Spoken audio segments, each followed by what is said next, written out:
Why are you already looking at the camera nonstop? Oh, you're going to put on a show for everybody. That's what we're doing. We're going to have a counter. I'm moving it. See, you're already staring at the camera again. You're staring at the camera. I don't know how this works. Are we starting? Is this it? Oh, his game face is on. I'm sorry. This is going to be the biggest shit show episode that we do. I'm not used to this. You didn't give me a dry run. Like, I don't know what I'm doing. We don't do dry runs. This is it, bro. I didn't know. You're in the trenches. Charles, welcome to the show. We go back quite a ways, buddy. A long time. A lot of trouble, a lot of stories. We did 2 deployments together. And then you quit? I quit. I'm a quitter. Mm-hmm. You're one of them? No. I got tenure. Yeah. You ended up lifing it, and no, I meant you were one of them, as in calling people quitters for getting out. Yeah. I did it in a jovial way, though. I wouldn't. No, you're one of those guys. So, but anyways, good mustache guy is gonna be like, all right, I'm attacking. Oh, James, mustache guy. Something I like to do. This is how we'll start this show. Something I like to do is I give every guest a gift to go home with. Yeah, some cigars. Yeah, so you'll be getting some cigars to go home with. He's a Marine, cop in Chicago, got shot in the line of duty. Pretty incredible guy. We're going to have him on the show. So I want to make sure everybody gets to go home. And then C-State Coffee's a recon Marine, and he's a here local guy. And so you're not going to do all that. I've watched all your podcasts. I already know about this stuff. This is for the new people. This isn't for you. Well, Chris really likes that stuff, so I'm a big fan. Oh, Chris, man? Yeah. Yeah. A little shout out. He's single, ladies. Yeah, Chris, man, he's single. Anybody looking? So I am not. Sorry. Mm-hmm. Just want to throw that out there. Yeah, been married. You're one of the OGs guys that made it through through the gauntlet. I think there's only 3 of us out of that platoon that are still married. Yeah. Nope. All right, Charles.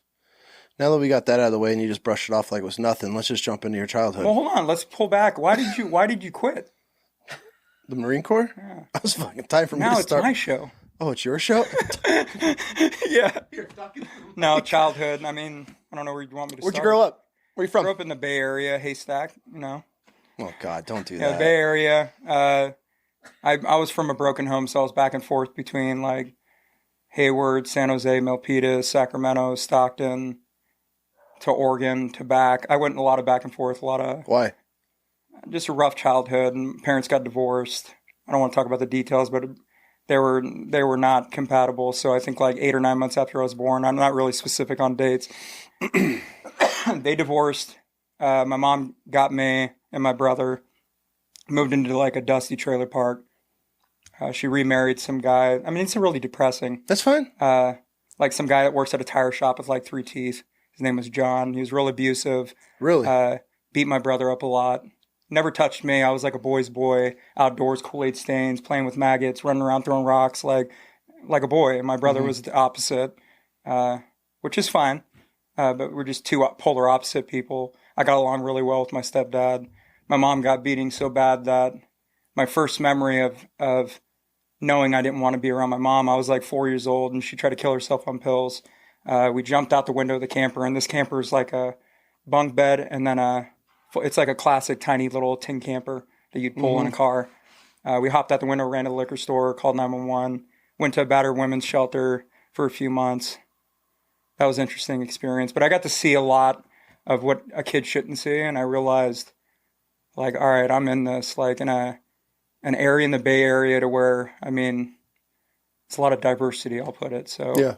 Not a lot of white kids, so I had to blend in. I was friends with a lot of Hispanic groups. I started slicking my hair back, wearing Dickies, trying to fit in because there's a lot of gang activity there. I went to this place called Newark Junior High. It was my first time I saw a gang fight, and I was terrified.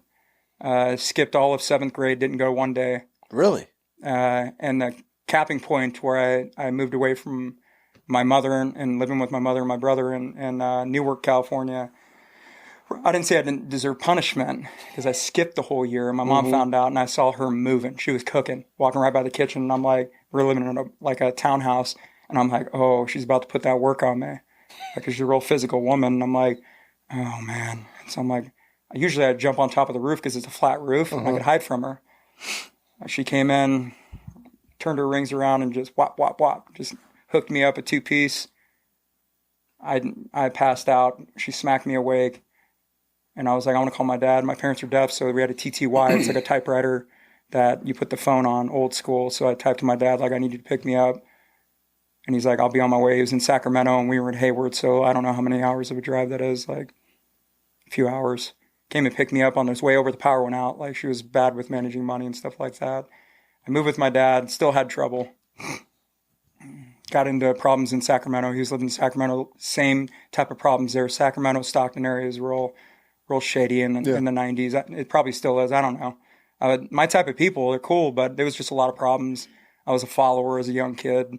That quickly changed after all my trouble. But moving on, fast forwarding, my dad buckled me down. I started going to school. I stopped skipping. There wasn't really a point. I started realizing it. What were you doing every day when you would skip school? I'd leave and then wait till my mom went to work, and then I'd come home. Really? Or I'd go. Like, I was a really bad person. I'd like start fires at apartment complexes, like in the woods. I just did really bad stuff, and I knew I was doing it. So it's kind of crappy, but I didn't know any better. It's like you are your environment. Yeah. So, and I was still a young kid. I was like 11, 12, and as I got closer to 15, or not even then, 13, my dad moved us. He noticed there was a lot of problems in Sacramento with me. I got in a couple fights in school because my parents are deaf. I always had to defend them. I laugh about it now, and we joke around about like deaf jokes because I came from a deaf family and I know sign language and all that. I got really emotional about it, and I was super emotional, and people make fun of my mom. So it was fights. I got in fights constantly. Sometimes I'd get beat up. Sometimes I'd win. I got jumped. Like it was, I just grew up fighting nonstop, and it was exhausting. So I told my dad one day, I'm like, all right, like I can't take it in Sacramento anymore. Like there's a lot of gangs. Like I'm having problems. He sold the house because he owned multiple houses, and we moved up to Oregon. Oregon's where it went all downhill. It hasn't gone downhill yet? Well, he moved me into an area, 82nd and Johnson Creek. The area is called Felony Flats. Mm-hmm. A lot of what we call clucks. They're tweakers. Like they stay up all night walking the streets with scabs all over them. Yeah. And he had like 2 houses back past he had built. And we lived in a nice house. And my dad's like, look at this nice house. He didn't research the schools. He didn't do any of that stuff. It was a poverty-stricken area. I mean, some place called Felony Flats. It's like, all right, I move in. I mix in with the wrong crowd. Some of the best memories are with these dudes. Why? Just because we got into honest trouble. Well, not anything. We weren't stealing or doing anything until, like, right at the end of 13. I got mixed up with some friends of a friend's, and I was a dirtbag. Like I broke into houses. I broke into a specific house. Got attacked by a pit bull. Stealing CDs. I got a scar on my eye still. The pit bull bit you in the face? Yeah, and the owner grabbed me, called me an idiot, and I jumped out the window and ran in my bright blue windbreaker pants. And the cop just rolled up on me within an hour and arrested me. Got probation, came back home. My dad's like, you're an idiot. And that was it. No punishment, which he should have punished me. I might have straightened up, but I'm glad he didn't because everything happened for a reason. Year goes by. I'm on probation for, I think, 6-7 years. Immediately the next year, I'm hanging out with the original crew. One of them that I'm trying to get on his good side said, yeah, I'm going to break into this dude's house. I'm like, I'm down. Being an idiot. Ended up being a cop's house. Took like around a half a pound of weed, a bong, a PlayStation. From a cop? Yeah, 4 or 5 guns. His police issued pistol. My buddy took it all and said he was going to hide it. And he hid all the guns in the river.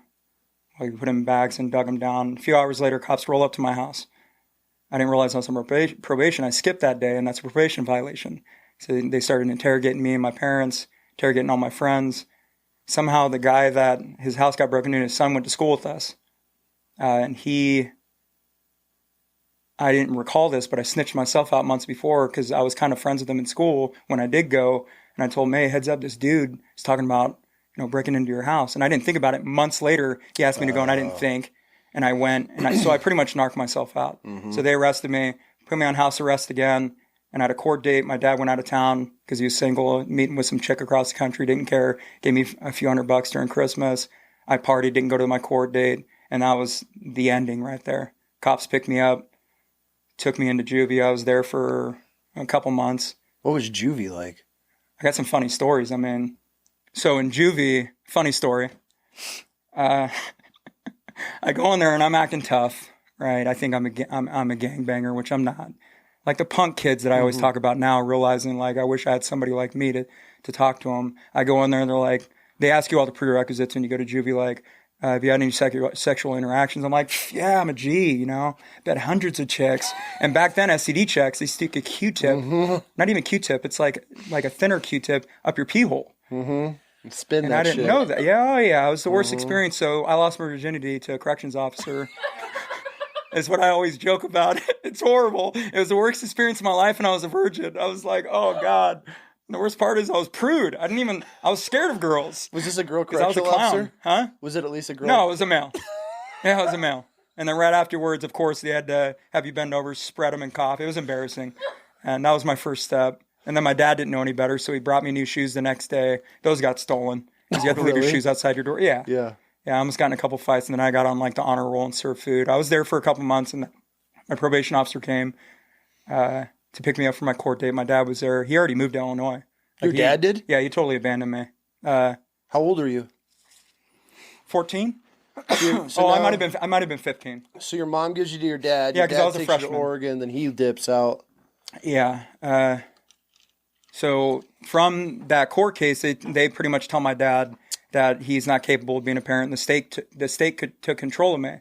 They put me in a boys' home called Sun Village. It's not around anymore. But that helped me transition because it's like a prison camp that sends you to public school. So you get patted down every day. When you leave, when you come back, they give you like your bag nasty lunch that you make yourself. Really? You got chores in the house. There's a big house, little house. Like you're in the woods. The river's right there. You're in the middle of nowhere. Like 10 minutes from Mount Hood. It's in Welch's, Oregon. What's that like? It would be different from somebody else because from my experience, my dad was gone and that boys' home was specific for you could go home every weekend and see your family. I didn't have family. So I felt like everybody abandoned me. So I was alone. And I'm like, I don't talk to my dad anymore. I don't talk to my mom anymore. I don't talk to anybody. It was just me. So I realized there, I had a counselor. His name was John Rasmussen. I don't know if he's still a police detective in Oregon somewhere. Phenomenal guy. He was like a counselor and he talked to you every week. He had to write a diary. I hated it. Yeah. I just wrote about my day-to-day activity. And then he helped me get through a lot of tears and a lot of frustrations. And that's how I met my foster parents, is through the boys' home. The boys' home is only supposed to be like 6 to 8 months. I was there, I think, 16 or 18 months. I started as a starting summer before sophomore year, and I was there until right before junior year. So you're going to school every day. Yeah, Sandy High School, yeah. The kids know this, that you're a part of this program? Yeah, and the sad part about this boys' home, which isn't sad, it's just I was a kid and I didn't know any better. Half the kids there were sex offenders, and I didn't know this. And they intermingled them. And a lot of these sex offenses were like, and I'm not justifying anything. I don't believe in that kind of stuff. But it was like when I was 13 or when I was 8 and my stepsister was 6, like they were little kids and they didn't know what they were doing.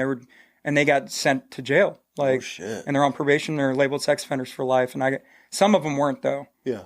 And we weren't friends, obviously. Like I had my clique. I had a lot of respect at the school because even though a lot of the jocks like you, I mean, your type of personality would have been like, what's that mean? ugh, and they'd roast, but I got in a lot of fights. So I'm not saying I was a tough guy, but I was just a cool dude. And I realized I was a follower coming up to the boys' home, and I totally transformed. Some of the counselors didn't like me at the boys' home. I realized that as an adult when I went back to recruiting in Oregon. I saw some of them, and they were like starstruck that I was successful and had a family with the girl that I met from the boys' home. She wasn't in a boys' home. She was at the high school, and I met her. But I was there 16 months. My last month there, my counselor, John, was really stressed. Like, what are we going to do? Like, he didn't want me going back to my dad in Illinois because he knew I'd get back into the same habit. And I kept telling him, I'm like, no, my mind's right. But I needed that tipping point. And my foster parents hit hard. My foster mom, Kathy, came up to pick up 2 boys that she was fostering. And we locked eyes. She has the most beautiful blue eyes and jet black hair. And I saw her and we just clicked. And she's like, do you want to come to my house for this weekend? And I'm like, and my buddy, Chris, that was a foster kid, was like, it's super cool. We got we got 4-wheelers, paintball guns, like all on property. It's super cool. You get freedom. I'm like, all right, cool. And I went there, had a phenomenal weekend. And my foster dad, Larry, took me to Denny's the morning he was driving me back up the mountain. And he's like, hey, I want to ask you something. I'm like, yes, sir. And he's like, do you want to live with us? I'm like, I thought about it long and hard because I already established myself at the school. I was starting to get good grades for once because people actually cared. And I'm like, I would like that. And he's like, I got 2 rules. He said, what what was it? The first one I always remember, be a man of your word. No matter what you do in your life, be a man of your word at all costs.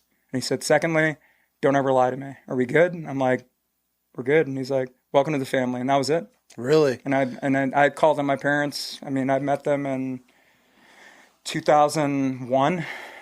So. What'd that feel like? Finally, like feeling the. Oh, it was phenomenal. Yeah. I tell them all the time. I just don't talk to people about it because I get emotional and I don't like getting emotional. You just don't get me going, dude. Yeah. I'll look at you. Yeah, it's rough to talk about. They weren't at the retirement because they're older, but they mean a lot to me. So. That's good, bro. I mean, and then I met my wife. The second I went to the foster home. Don't change the subject. We're not blowing over. Went the next week, and I met my wife. So, yeah. Really? Mm-hmm. Did you stay in the same school? Yeah, I graduated there early. Really? That's how persistent I was. I graduated a whole semester early, and I had, beginning of my sophomore year, I had 2 credits. No shit. Mm-hmm. So you hunkered down and. Yeah, I mean, it's sad because if I thought if my parents really cared, I'd be a great student. Yeah. I just didn't have anybody driving me. My daughter's a lot like me. She has really hard times, but she puts in the work and she gets good grades. And I'm like, that's just like me. Yeah. Because I'm in college now and I have no problem doing work. I just needed the mental discipline of a father, like not smacking me, but pretty much smacking me in the head, like, get your stuff together and buckle down. And I didn't have that. And that's all I really needed. And my foster dad never touched me. He was just I call him Scary Larry.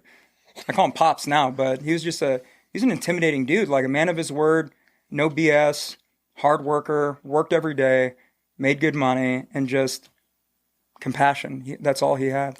How many kids did they help over the years? Oh, over 100. They started in the 70s or 80s, and they 180 something, I think, or 170. I asked her a while back. I was trying to do a reunion, but good for them, man, to be able to serve, help kids. I always joke with them because we talk all the time, and I'm like, I don't like the other foster kids because I've never asked for anything like tangible. Yeah, I only use them as spiritual guidance. Like that's the only thing I've asked for them is spiritual mentorship, and that's it. Yeah, I've never asked for a dime and I pride myself on it as a guy. Like I don't ask anybody for anything. Mm-mm. I feel like a lot of guys are like that. It's tough. It can be tough. But not foster kids. No. Not for that. For like people that are wealthy that are taken care of and they're always looking for. Like I was living there even after the foster care system. They put a 5th wheel on the property, and I lived in there. I mean, I don't even know legally if they were allowed to do that. I know they weren't, but I was like their son. They wanted to adopt me and change my name, but I refused to change my name. Really? Yeah. Even though I had not the best parents, I have a lot of. Well, we just talked about this a little bit ago. I have a lot of pride in my name. I'm the last living Charles. So my son already promised me 3 grandsons. So it's up to him. At 10, he promised me that. Has no idea what he's promised. I got a written contract somewhere. I don't know where it is. It's in Cran. I'm very serious about having grandsons and granddaughters, of course, but I need my name to live on. Watch. Yeah, all girls. You're good. And I'll be fine. I'll be happy, honestly. It was kind of like a running joke. Kind of not, but it is. I get it. At least one, And he has to be named like Henry, something like Harry and Manly. Right? Like Thor, Henry, or... Thor. Yeah. So you beat your wife. What the hell made you want to join the Marine Corps? I told this story at my retirement. I mean, I didn't want to join the Marine Corps, honestly. I looked at the Navy, looked at the Army. Army was just closed. Air Force didn't want me. There was a long waiting list back in the early 2000s. I looked around in Oregon. I just wasn't feeling it. I was procrastinating per the usual. Moved to Michigan, worked at McDonald's, Sears. Didn't like it. It was miserable. Jackson, Michigan is not for the lighthearted. It wasn't fun. I lived there 6 months, and I'm like, I'm out of here. About $100 ticket on a Greyhound. Went down towards Florida and then looped back around to the Bay Area and visited meaning went to move in with my aunt and her family. Yeah. And that everything started shifting from there, and I started getting better and better. Like I quit doing drugs, quit drinking, because I started drinking when I was like 13. Really? I could just get it from the single moms. I'd be like, hey, I'll buy it $5, $2.50 for a 40, and you could have the other one. And I would just get drunk all the time. Really? Yeah, it was really bad. But I wasn't really a big weed smoker. Yeah. So then, when did the military pop up? Like what? Why it was a fluke. So I was working at Raging Waters in San Jose, living with my aunt and uncle, and I got fired from my job, and she picked me up, right? Because I didn't have a car. I'm a bum. Come back to the house, and I'm having that come to Jesus moment with myself. Like I just got fired from my job. I'm 18. I don't have a license.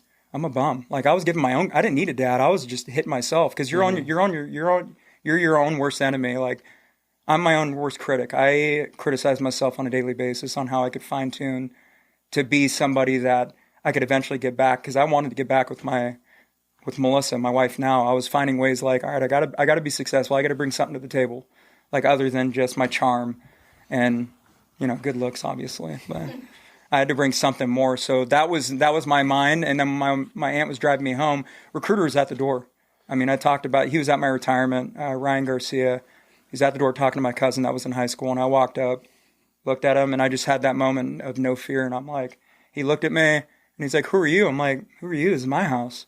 And he's like, I'm his cousin. And he's like, you got any interest to join the Marine Corps? And I'm like, what do you need? He's like, birth certificate, social, and did you graduate high school? I'm like, yeah, let me go grab it. I'll just go back to your office with you. And that was it.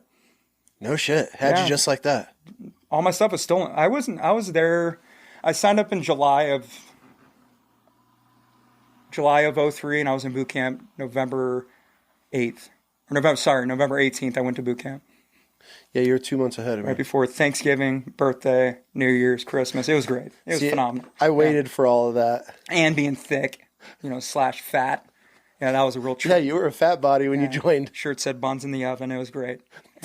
Yeah, my drill instructor was at my retirement too. I joked with him about it, and he's like, "Oh yeah," but it was all good memories. I mean, I mean, boot camp. It's easier going to boot camp, and people understand this. Like whatever service you go to, if you have nothing, and I consider myself homeless. I wasn't not going to graduate. Like I didn't have anything to go back to except my aunt.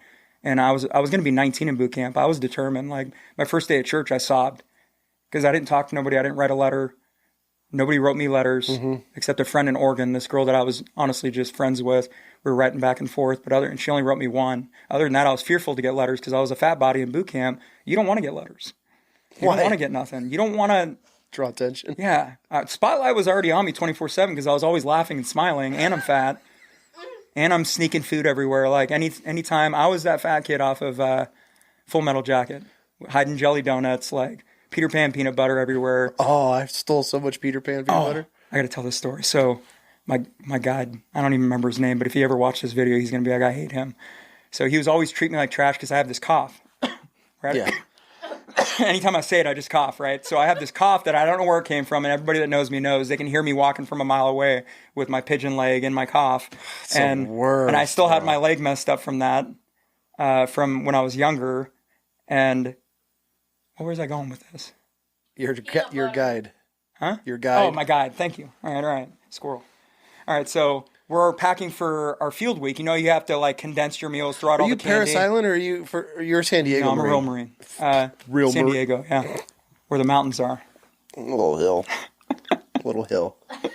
Little hill? Mm-hmm. Yeah, you don't like cardio. I'll take you to some mountains. All right, so we were packing our MREs, getting them real tight and putting them in our day packs, and the guide messing with me for I feel like the first month it was nonstop. He's messing with me because I'm coughing and I'm a little thick. I didn't consider myself fat as a civilian, but apparently I was a disgusting thing because that's what I got called. That was my name.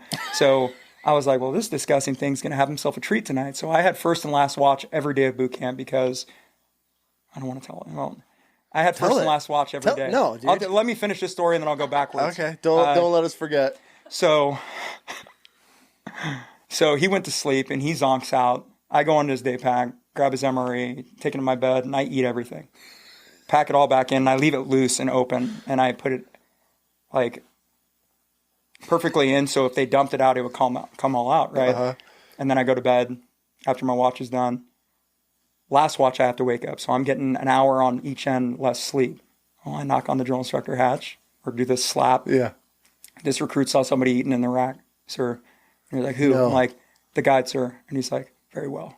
Get away from me. And I'm like... You ratted out the guide? No, I didn't rat him out. I did it, and then I got him in trouble. Yeah, you ratted him out. I got him fired. It was a blessing. They wake up. They're like, everybody dump out your day packs. And his face, when he dumped it out and saw the snacks falling out of there empty, and I left crumbs. I always leave crumbs. And he's like, and a dirty spoon, the whole deal. And he's just like, no. And they're like, shut up. And they throw his rack and he's fired. He can only do 7 pull-ups anyways. They should have fired him from the get-go. He just had he was very loud. So they fired him. He got put back in the spot, I think, right before graduation. Never found out. No, I did a lot of other things to him, too. Really messed up stuff. You do some things in boot camp that make you question the type of person you are. You just like, it's really malicious, and you want to see people hurt like you are, especially if you're the chunky one. So I was one of the all-stars. I didn't like using boot bands, so I like tucking my boots like army soldiers. And I didn't know. Nobody said anything. I'm like, what's the big deal? It looks good. And they caught me, so I was one of the all-stars. All-stars! And you'd have to run up quarter deck time. And I found out the trick. You just moan and groan and cough and cry, and then they'll let you go. So after about 5 minutes, I'm like, I got my workout. And I'd do that, and they'd be like, get away, pig. And I'd just... And I walk off and squeal. They made me squeal all the time. It is a good time. It's funny. But it was funny. But, God. I couldn't even imagine you at boot camp. Yeah, bro. Eckenrode was with me the whole time, and he stayed quiet, but he laughed every time. Like, I tell all the embarrassing stories, everything. It was a lot of funny stuff in boot camp. What were you going to say beforehand? I don't remember. Oh, my first night in boot camp, they made us strip down in our whitey tighties, right? Okay. You have to get full nude, but before that, whitey tighties, they do the hygiene inspection, and there's a what do you call those, double-sided mirrors to where they could see through it? Yeah. Single-sided or whatever you call it. And they're looking at me, and I don't know it. I'm right at the front, second rack in, and the guide's right here. And I'm just sitting here, and I couldn't stop licking my lips because I'm from the Bay Area, and it's windy down in Southern California with the plains and everything. Everything's wind, so I'm sitting there looking real good in these whitey tighties with my name stamped on there, and I'm just doing that the whole time, right? Just licking my mouth. And I don't want to say what they said, but they pop out, hey, recruit. And I'm like, they ain't talking to me. Like, what are you licking your lips for? And I'm like, and I kind of move my eyeballs over, and they walk up, and it was Sergeant Blaze. Oh, he was a scary little man. God, drill instructor. I think he's still an officer, too. He might still be in, I don't know. He looked at me, and he's like, you either had a steak dinner or you just got out of a gay porn. Which one is it? And I'm like, I just started blinking my eyes, and that was it. I was done. From that point on, I got double fire watch from the first day of boot camp, and I just smiled. He said I smiled. They call me Princess Charles Chicklets. They call me Chicklets a lot because I smiled. I just thought it was very amusing because that kind of abuse was funny to me. And like seeing grown men cry over working out, it's like, dude, I'm fat. Relax. It's not that big of a deal. You're not going to die. You're yeah. good. I was like, I got a XXX shirt on that says buns in the oven. Come on. I wasn't allowed to wash it but once a week. Come on, really? They made you wear that? Oh, yeah. XXX. And I wasn't even that big. I was like, I got out of boot camp like, I don't know, 157. But before boot camp was, I can't do math very well. I was like in the 230s. That's pretty big, I was bro. a thick boy. You joined the boot camp at I did 2 230? pull-ups. Barely 2 pull-ups, and they let me go. They needed, GWAT was something, man. Yeah, they needed bodies on the front line. War was going on. They're like, he's cannon fodder. Let's get him pushed through. You got a pulse. But I turned around. Like, my main drill instructor that came to my retirement, High Horse Little, just a badass Golden Glove boxer dude. I've never had nightmares about a human man that I knew, and he terrified me. Every night I dreamt about him, and I was just in fear. And turned out he did the best work on me. That's what I really needed was fear because I lost all the weight. I got up to like 17 pull-ups before I graduated. And then I gained 25 pounds back on boot leave because I'm a big back and I like to eat Jack in the Box. So I was drinking a lot and eating. And then after that, I just started getting on the straight and narrow. And I don't think I ever got, other than recruiting my first year, I tried to embody fitness and try to, drink the Kool-Aid, as you say. Yeah. Yeah. Mm-hmm. But once I became a Marine, I was like, oh, I'm sold. And then all I did was talk trash. And so did you at one point. Yeah. When we were all deploying, we just talked trash to everybody. Navy guys, it didn't matter who you were, you're getting this smoke. Everybody got it. Yeah, they were just jealous. So you go from Marine Corps boot camp, San Diego, and you went straight up to the school, or you went to MCT after that. Mm-hmm, the boot leave and then MCT. Me and Eck rode together. And then you guys hit the schoolhouse. We were in waiting for a while, like a month and a half, and that's where I met Brinkman. Met him in the schoolhouse in Hayes. I met him. I met all my homies that Boater. Dispersed. Yeah. I met Botenhagen. He was our guide. Was he? Yeah. I could see that. Oh, he was a good guide. I mean. Yeah, he's built for it. He was just very. Do not do anything. Yeah. Yeah, he was very controlled, but whatever. And then we could roll into the NJP. And then you got to the fleet 2 months before me. Yeah. And they put me on guard. What's guard? So 21 area guard, you just walk around with a rifle. and 10 rounds, and They only you have a gave you little 10 radio, rounds? 10 or I don't know. It was so long ago. Yeah. They probably gave me it wasn't a full magazine, but you have your little black gear that you'd be like, oh, radio check, and you walk around.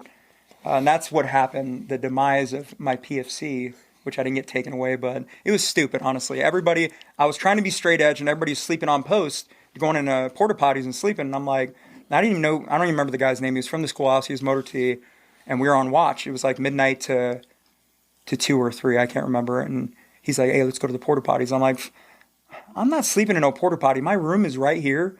Let's just go lock the rifles in the room. We'll sleep, listen to the radio, do the radio checks, and we'll get up 30 minutes before and go back. Too easy.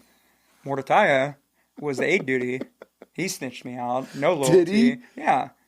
Sergeant Bowden, I think his name was. Not the Bowden that everybody knows in our community, but the chunky one. And he was my instructor at the schoolhouse. Unfortunately, he couldn't stand me because of the way me and you are. We just like to have fun. Belligerent is what they call it. I said having a personality is what I call it. Yeah. Just being headstrong. So we slept in my room. I told Mordecai, like, hey, we're going to go sleep. And he's like, oh, you know, his voice. Oh, I don't think. I'm like, whatever. I'm like, just don't say anything. Oh, I can't. I'm like, whatever. I go upstairs, wake up. It's light out. Not pounding on the door. And I'm like, I wake up like, like I left my baby in a crib or something. I'm like, oh my God. And You slept through the whole night? I think around 5:30. And my watch ended at 3 or 4. I'm like, and I woke up knowing my life was over. So you're hours late to turning back in your... Yeah, they were panicking looking for us. They thought we were gone. Went UA with loaded rifles. So rightfully so, he was panicking. He had the SOG and the COG. That COG was a clown.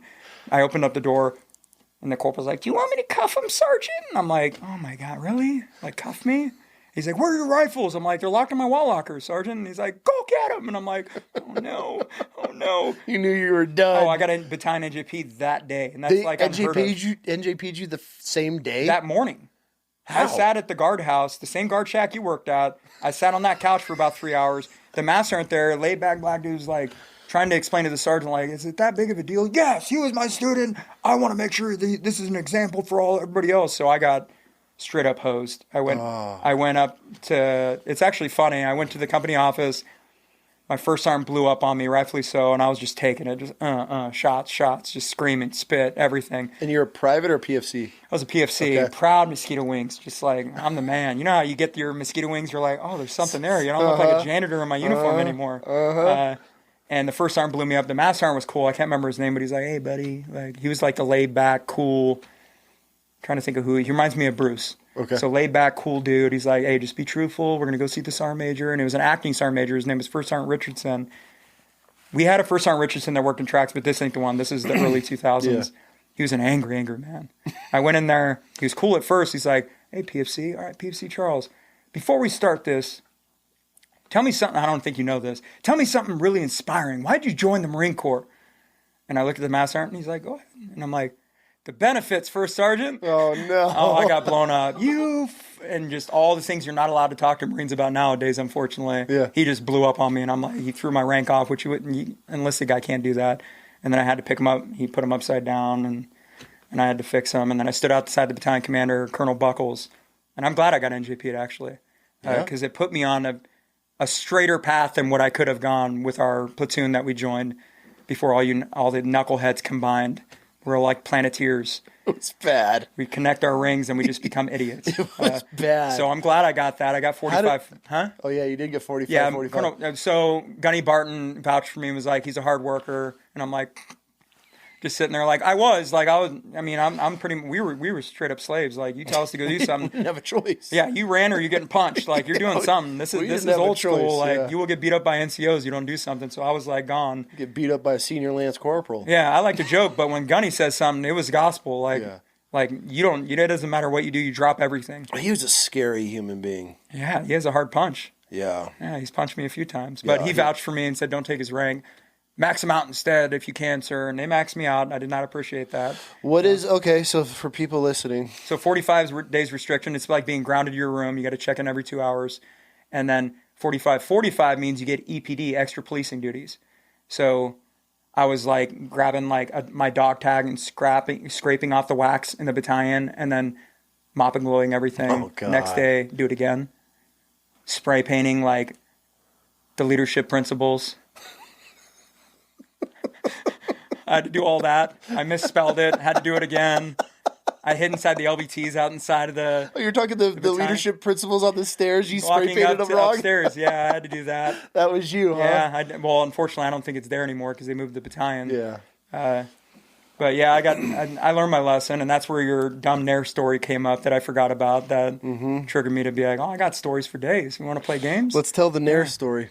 We already told it. You didn't told tell it on a live shit. thing, on a little Q&A thing. No, I didn't. Just fishing dude. to insult people. No, I didn't. And my kids saw it. It was super disrespectful. Just tell the damn story, Yeah, Chuck. so I was on restriction. You get bored, right? All my homies leave you. It's like, we're not going to hang out with a friend that's grounded. Nah, like, dude. everybody goes out. So, you know, a couple of them, like Galvan hung out with me and Hayes hung out with me. They were homies, but everybody else abandoned me. Yeah. But we weren't really tight then until after I got off restriction. You thought I was just a turd because I was the only one in the platoon with an NJP. On restriction. And then I found out later on only real Marines have NJP. So suck it, nerd. I'm a real one. And I kept getting promoted. It was great. But I didn't get in trouble anymore. So, all right, back to this. Tell the story of the Nair. You're on the real story and not your version of the story because I'm the one that nared my body. Yes, it was dumb. All right. I was just like putting it all over. I put my whole body. I've never used it before. I was just curious what I looked like a hairless rat. I don't know.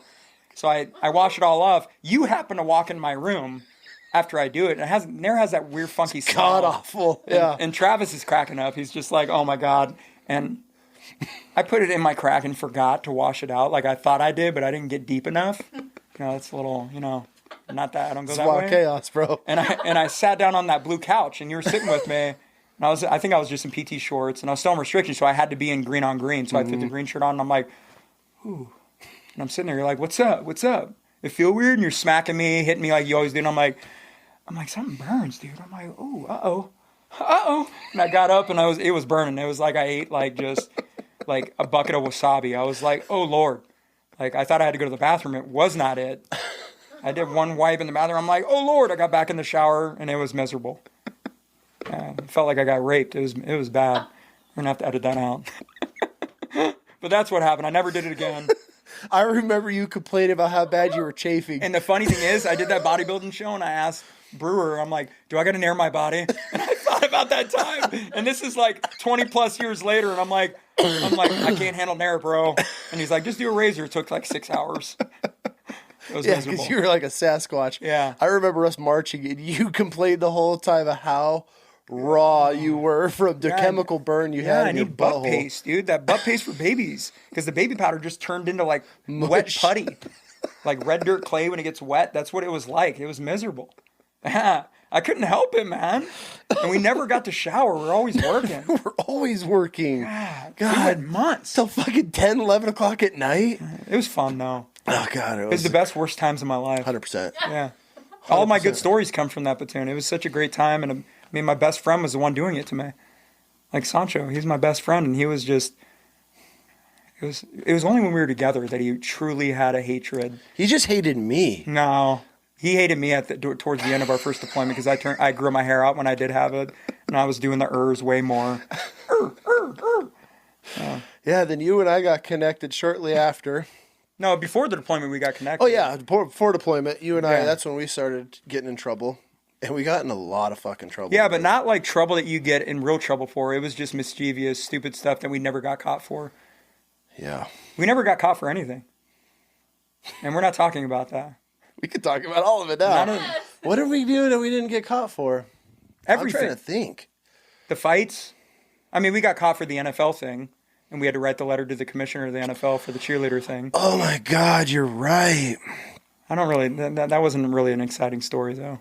I mean, we were at the Pro Bowl, and I almost got in a fight with Michael Vick. Yeah, Michael Vick. Before the dog fights. Before the dog fights, and we all had the right... Yeah.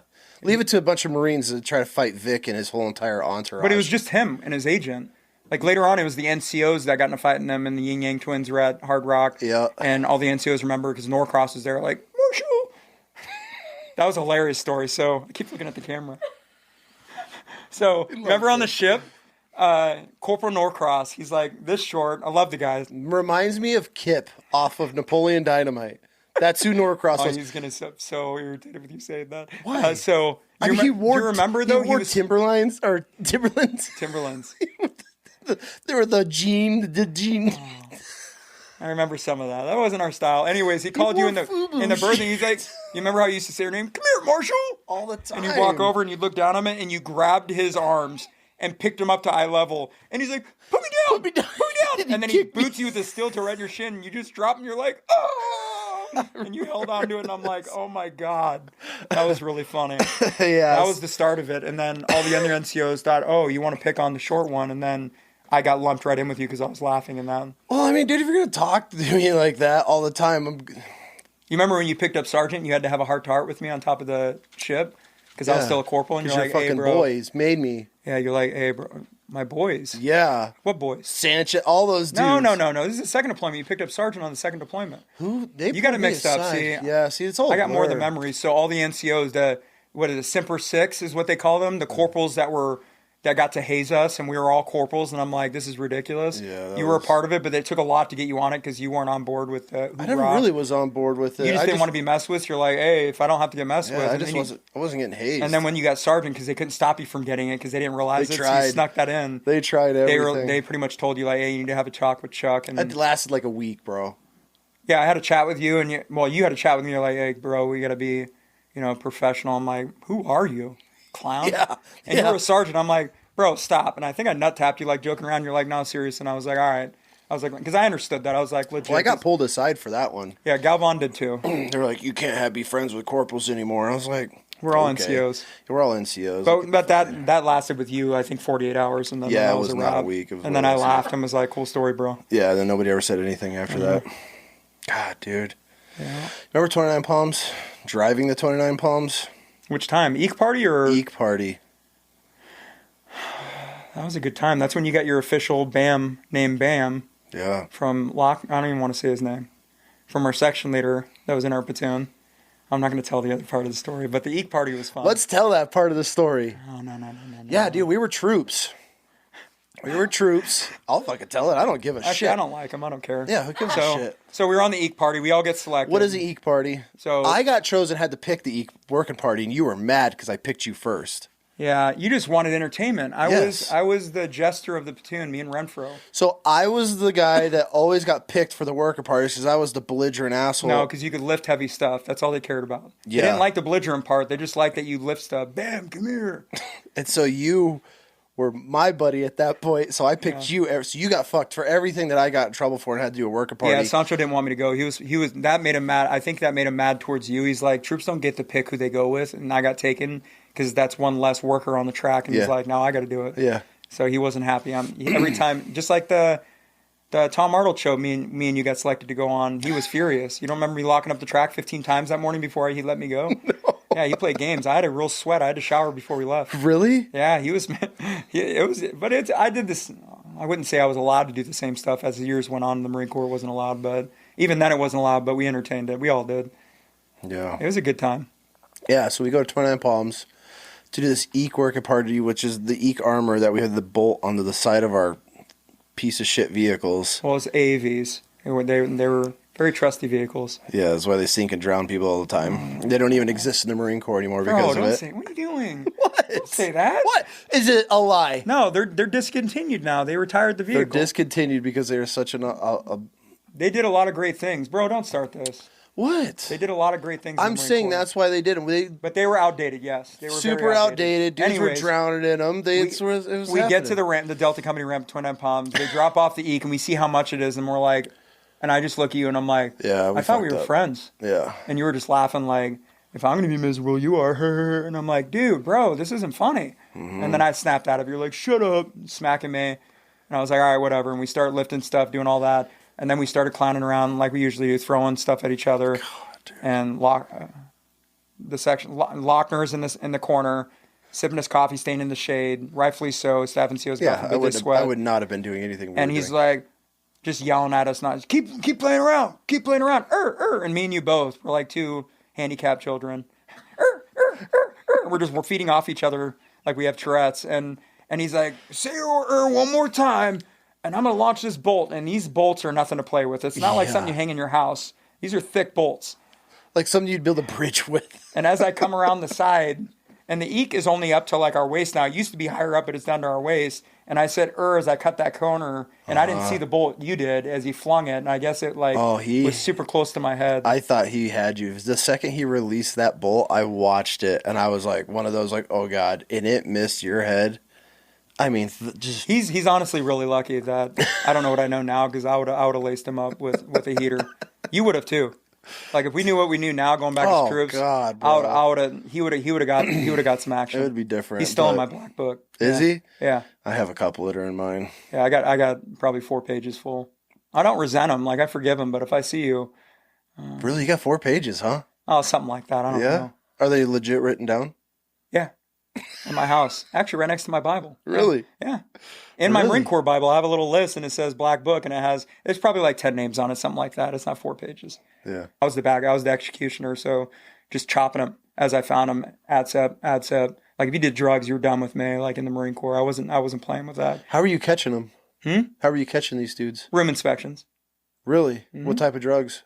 There's weed. Weed? Well, the piss test is how I caught them, but underage drinking was a big thing. And the academy, it's different in school environment than in the fleet. Fleet is different. But when you're underage and you got a bottle of Absolute vodka and it's open and half gone, he's like, it's not mine. It's in his wall locker. You weren't doing this? We're not talking about me. We're talking about me as a senior enlisted. Motherfucker, this is what I'm talking about. Times have changed. Times have not changed. Yeah, you changed. I had to. You were only in. You were burning dudes for underage drinking? No, he didn't get burned for that. So he did that. You let me finish my story. I was going to say. All right, I know this is your show, but I got the hat on, all right? All right? Do you understand? Let me tell this story. So I tell my master guns, I lit him up like I do, and I wasn't going to do any paperwork or anything. I told my master guns, this dude is admin and he can't read. This troop.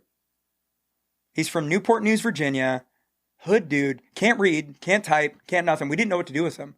Really? And then we caught him underage drinking. So I'm like, all right, so the dude hasn't done anything for me. And it's a luxury being at the academy as a troop because you don't have a lot of stuff to do. And you get treated really well compared to the fleet. Really? Like, we make mandatory PT for them. Their staff and COs PT them, but it's not excruciating death runs like we were doing, like miserable stuff. Like, it's a very good life. And this kid, I didn't have a use for him. I'm like, Master Guns, what do we do?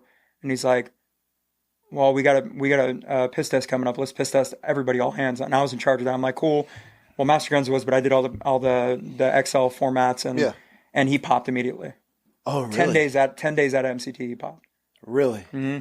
So I got the gift of taking him, getting all of his uniforms. I can't remember what kind of discharge he got, but he was at SEP quick, what his like discharge paperwork said, but he wasn't allowed to come back on base. So I dropped him off right outside the San Clemente gate and was like, peace, sucker, I'll catch you on base. You can catch the smoke.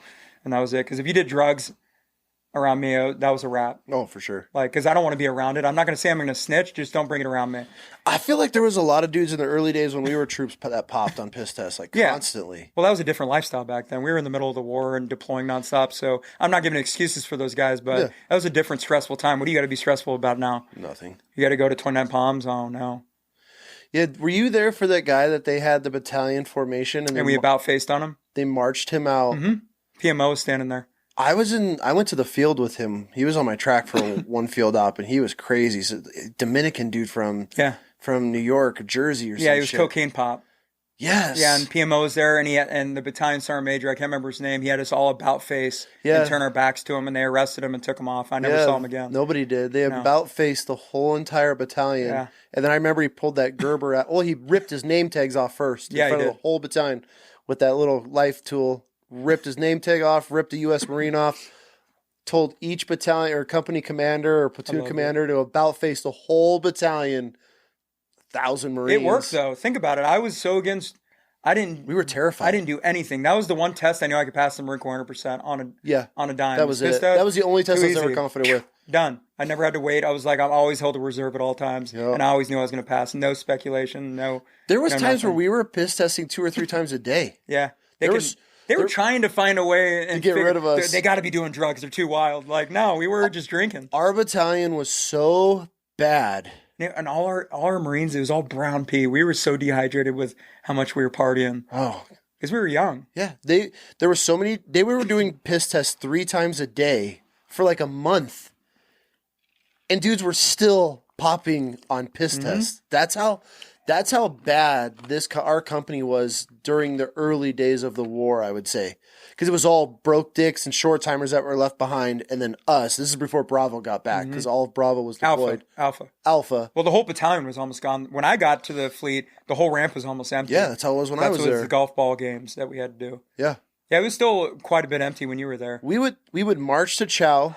Because you got to us before the Fallujah guys got. Oh yeah. Yeah. That's when our world opened up. That was the greatest times ever. Imagine, but not the first day. Not when they got back. The first day was terrifying. Before they got back was the most incredible. That's when I was calling people like, you need to join the Marine Corps. This is the great. Remember the USO shows? There was a party every night on the beach.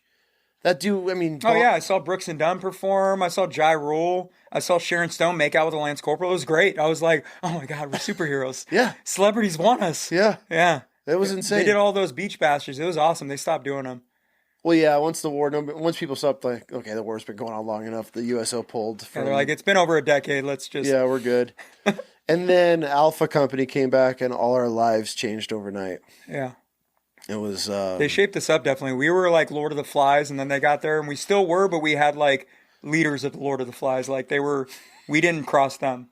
No. Because they were battle-hardened. They saw some serious stuff. Like, yeah, they got fucked up pretty bad. After becoming good friends with a lot of these NCOs... Like I stay in contact with them, and I won't share their stories. It's their personal journey, but I could see why they did some of this. That's why I'm so forgiving to a lot of them for, the games that we played. I'm like, it makes sense. Like they went through, like think about going through something 10 times worse than our deployments. Oh, for sure. And then getting dropped on brand new boots. Like we would have done worse. Belligerent yeah, we were assholes. just obnoxious. Are we salty yet?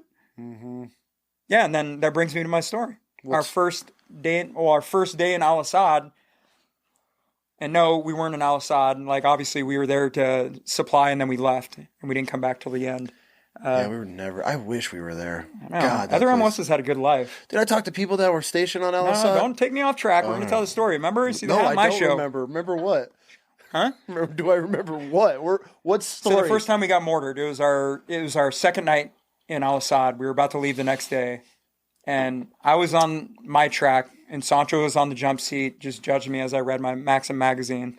He was just telling me about stuff because I was like a sponge. I'm like, Iraq, like, what have you seen? Like, I looked at him as like a huge mentor because he'd been through everything, very serious. And after the fact, he's like, I did all that stuff to you guys because I was terrified. I didn't want you guys to lose your lives because he went through his stuff. So I remember reading the Maxim magazine, and everybody knows that's been mortared. Here's that whistle. It's like a, and then it's silent, poop, thud. And I heard the first one, second one, and Sancho's like, stay in the track. And he pokes his head out, and here comes Brian Marshall, running right past my track with his hands in the air. We're salty! We're salty! With mortar rounds coming down right in front, like 10, maybe 5-10 feet in front of our tracks. Dust is just shooting at us, and I'm crapping my pants, and then I start laughing because I see Brian Marshall running past the tracks, just flinging his arms, doing something like, we're salty, because we always got called boot 24/7. We made it. And then Sandra's like, come here. And he just, I don't know what he did with you. He fucking hazed the shit out of me. He was pissed. I was like, I almost died. Rightfully so, though, but he was furious because he didn't think it was a game. So he had a 3-hour discussion with me that night because of you. And I realized it, and I kind of was like, all right, I need to get my head straight. Yeah, that was the first. I was like, all right, I mess with him. And that was we've had more dangerous interact. Like, we were just bad luck and overseas together because our second deployment. I was got blown up when I was on the phone. You were on the sat phone, and we were talking about this yesterday. We were on your sat phone, and you were talking to someone, and we're sitting on the berm of this fog. I was talking to the ex. Yeah. Well, I didn't want to, you could say it. I don't give a fuck. So I was sitting right next to you because I'm like, oh, sat phone's next. I want to call my wife. It's Valentine's Day, and I'm just looking off. You don't see anything. There's nothing out there. Desert. Yeah, I think it was Fob Ellis is what they call it because that Sergeant Major passed away. Sergeant Major Ellis got killed on that tournament, yeah. Yeah, and sure enough, we didn't even hear the whistle. No, I think it's because we were chatting with your ex, and I was just laughing at what she was saying, and 2-3 feet in front of us, poof, and that berm was just dirt, and we rolled back. We were filthy.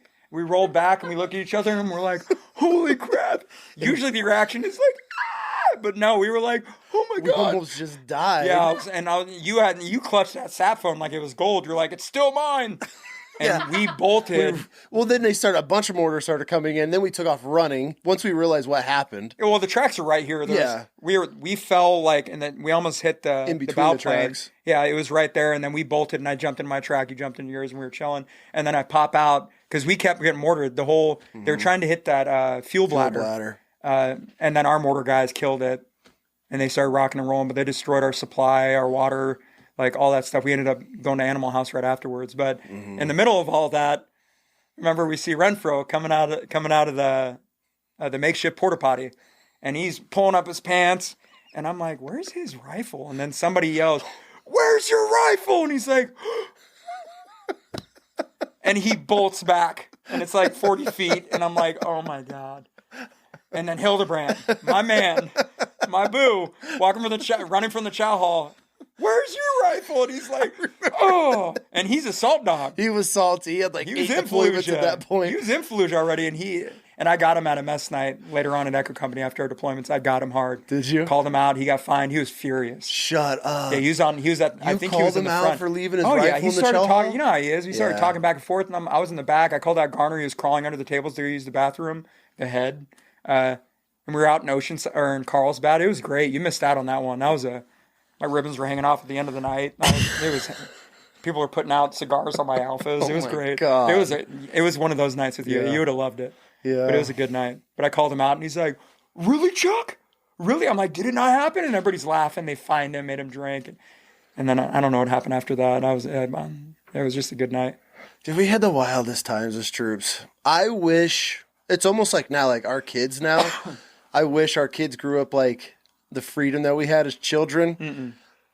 The same in the Marine Corps. Maybe your childhood, not mine. Clearly yours was not the same as mine. I grew up privileged compared to you. But, dude, I feel like our era of Marines, true Marines, is the last of it, unless we get into some wartime again. But no, I don't think it'll be the last. I think every generation says that. I have these talks all the time with old heads. You see the new Corps acting how we did with blood stripes, the drinking, yeah, but partying. we didn't have social media, bro. If we had it, you think we'd probably be doing the same stupid stuff? We probably would. I'd like to say we wouldn't, but we don't know because society's changed so much. I honestly think every generation says the next generation's weaker. But I remember when I left the schoolhouse, when we were students at the school, gone. Everyone was gone. Even the barracks, dude. the only reason you were behind until you got off restriction. But our barracks were a ghost town on the weekends. I remember my last, when I would have OD or whatever, dude. The whole squad base would be full of kids and they'd all be playing Xbox. They didn't go out. Well, our barracks weren't empty. We were having barracks parties. We had ragers. So we weren't empty. When it was empty, you knew it was empty because if it wasn't, our doors were open. We were on the catwalks. We bought kegs. How would you even explain that? The vibe of that. I mean, it would be like living in the projects, I feel like everybody, there's dudes grilling down below. I mean, imagine. It's devastating being in a full 20 and seeing it totally transformed to nothing to where none of that's allowed anymore. See, that's what I'm saying. Yeah, it was we were in the last era of just real, raw. I know you look at the Vietnam guys look at us and even they're even more. They're even worse. But they look at us oh, yeah, but they had a downfall because I've talked to a lot of older dudes and they talk about how and even in the Marine Corps they segregated races because there would be a lot of fights and stuff like that. Oh yeah. So we didn't have any of that. It was totally open. We didn't discriminate. Yeah. It didn't matter who was in the platoon. You're catching this action. You're catching all. I mean, you were putting Everclear in your hand, lighting on fire and smacking people. It was hilarious. That was weird and it caught Larimore on fire. No, you definitely did it to Renfro. Did I? Yeah, I love how you think you're a saint. No. And then Galvan, it was antiquing people. The Dave Chappelle show, he just put the baby powder. Chappelle show was smack huge people. During that time. And it's horrible. I tried to show my kids the other day, and I'm like, ooh, this is... You have videos? No, it's on... You can get them on TV. Oh, the Chappelle show. I thought you said showing them videos from the barracks No. We only recorded once when we got hazed, and that camera got shattered, remember? The TV situation in Buckley? They lined us all up, and they were going to mess with us. Chinese field day. Oh, God. Port starboard, all this stuff. And they saw that. Who put the camera up? Trizzle? Trizzle or Reardon? Reardon had that camcorder, and he popped out of the room. And they're like, they just got done shattering Roos's TV. I think it was Roos's TV. Buckley just dropped it, and it shattered. And he had to buy him a new one. It was hilarious. But Buckley saw either Reardon or Trizzle. I'm pretty sure it was Reardon. I thought it was Trizzle. Reardon was pretty belligerent, and he'd call it out no, this isn't right, and he's recording. where's that camera? Come here. And he's like, no. And I can't remember the whole story. I think one of them, they put it away and locked away like, no. Then I don't know if they ever got the camera back or if they made him delete it and took out the film. I don't know. You'll have to ask him that. Were you there when we were doing track over the weekend and Gardner Kate showed up wasted? Yes. And Buckley, which was our sergeant, was chewing his ass and he's like, chill, buckwheat, chill. Dude, he was so fucked up. He was so drunk. He was calling him buckwheat. Buckshot. Buckshot. Buckshot, not buckshot. Yeah. Buckshot. Relax, Buckshot. Relax, Buckshot. I got Sancho it. just saw him at the Fallujah reunion. Really? How's he doing? He said he saw him. But he's doing good. Yeah. Same country bumpkin. He was my first crew chief. I think he finished off at the Izmit up at 21 area and Did then he got out. Yeah. God, he was as country as they come. The one thing that drove me nuts about that dude, he would spit in all the bolt holes on the and floor. then you have to clean it. Not even clean it, dude. You had to go to work on something, and every hole on the floor, on the deck, whatever we called it, had a giant ring of foamy dip spit around it. So I was always like rinsing that shit. Deck plates? Is that what you're talking about? Yeah, the deck plates. And that's why I bought you that mini track so you can start. You're fresh, bro. Learning the nomenclature all over again. No, I never learned it in the first place. Huh? I never learned it in the first place. Yeah, you did. Dude, those were... Yeah, you have one of the most viral YouTube video, in my opinion, when YouTube was coming up, was the AT4 Gone Wrong. That's you. Oh, yeah. It's still on YouTube. I just searched it up a couple weeks ago. It's got over 1 million. So, why you want to do me dirty like that? All right. What bar story? Well, your daughter wants to hear the bar story. I'll go ahead Which and one? Huh? The one I told last night? Is this the boogie? My kids, yeah. So the boogie in Anaheim. A lot of Marines know about this place. Old school guys. I've been there. I can't remember how many times. This is Anaheim, right? Didn't we take the train? Yeah, we take the Amtrak to Anaheim, but the boogie. I didn't never take the train. I rode with somebody every time. I take the train sometimes. I never took it. Yeah, sorry. But I convinced you to go out that time.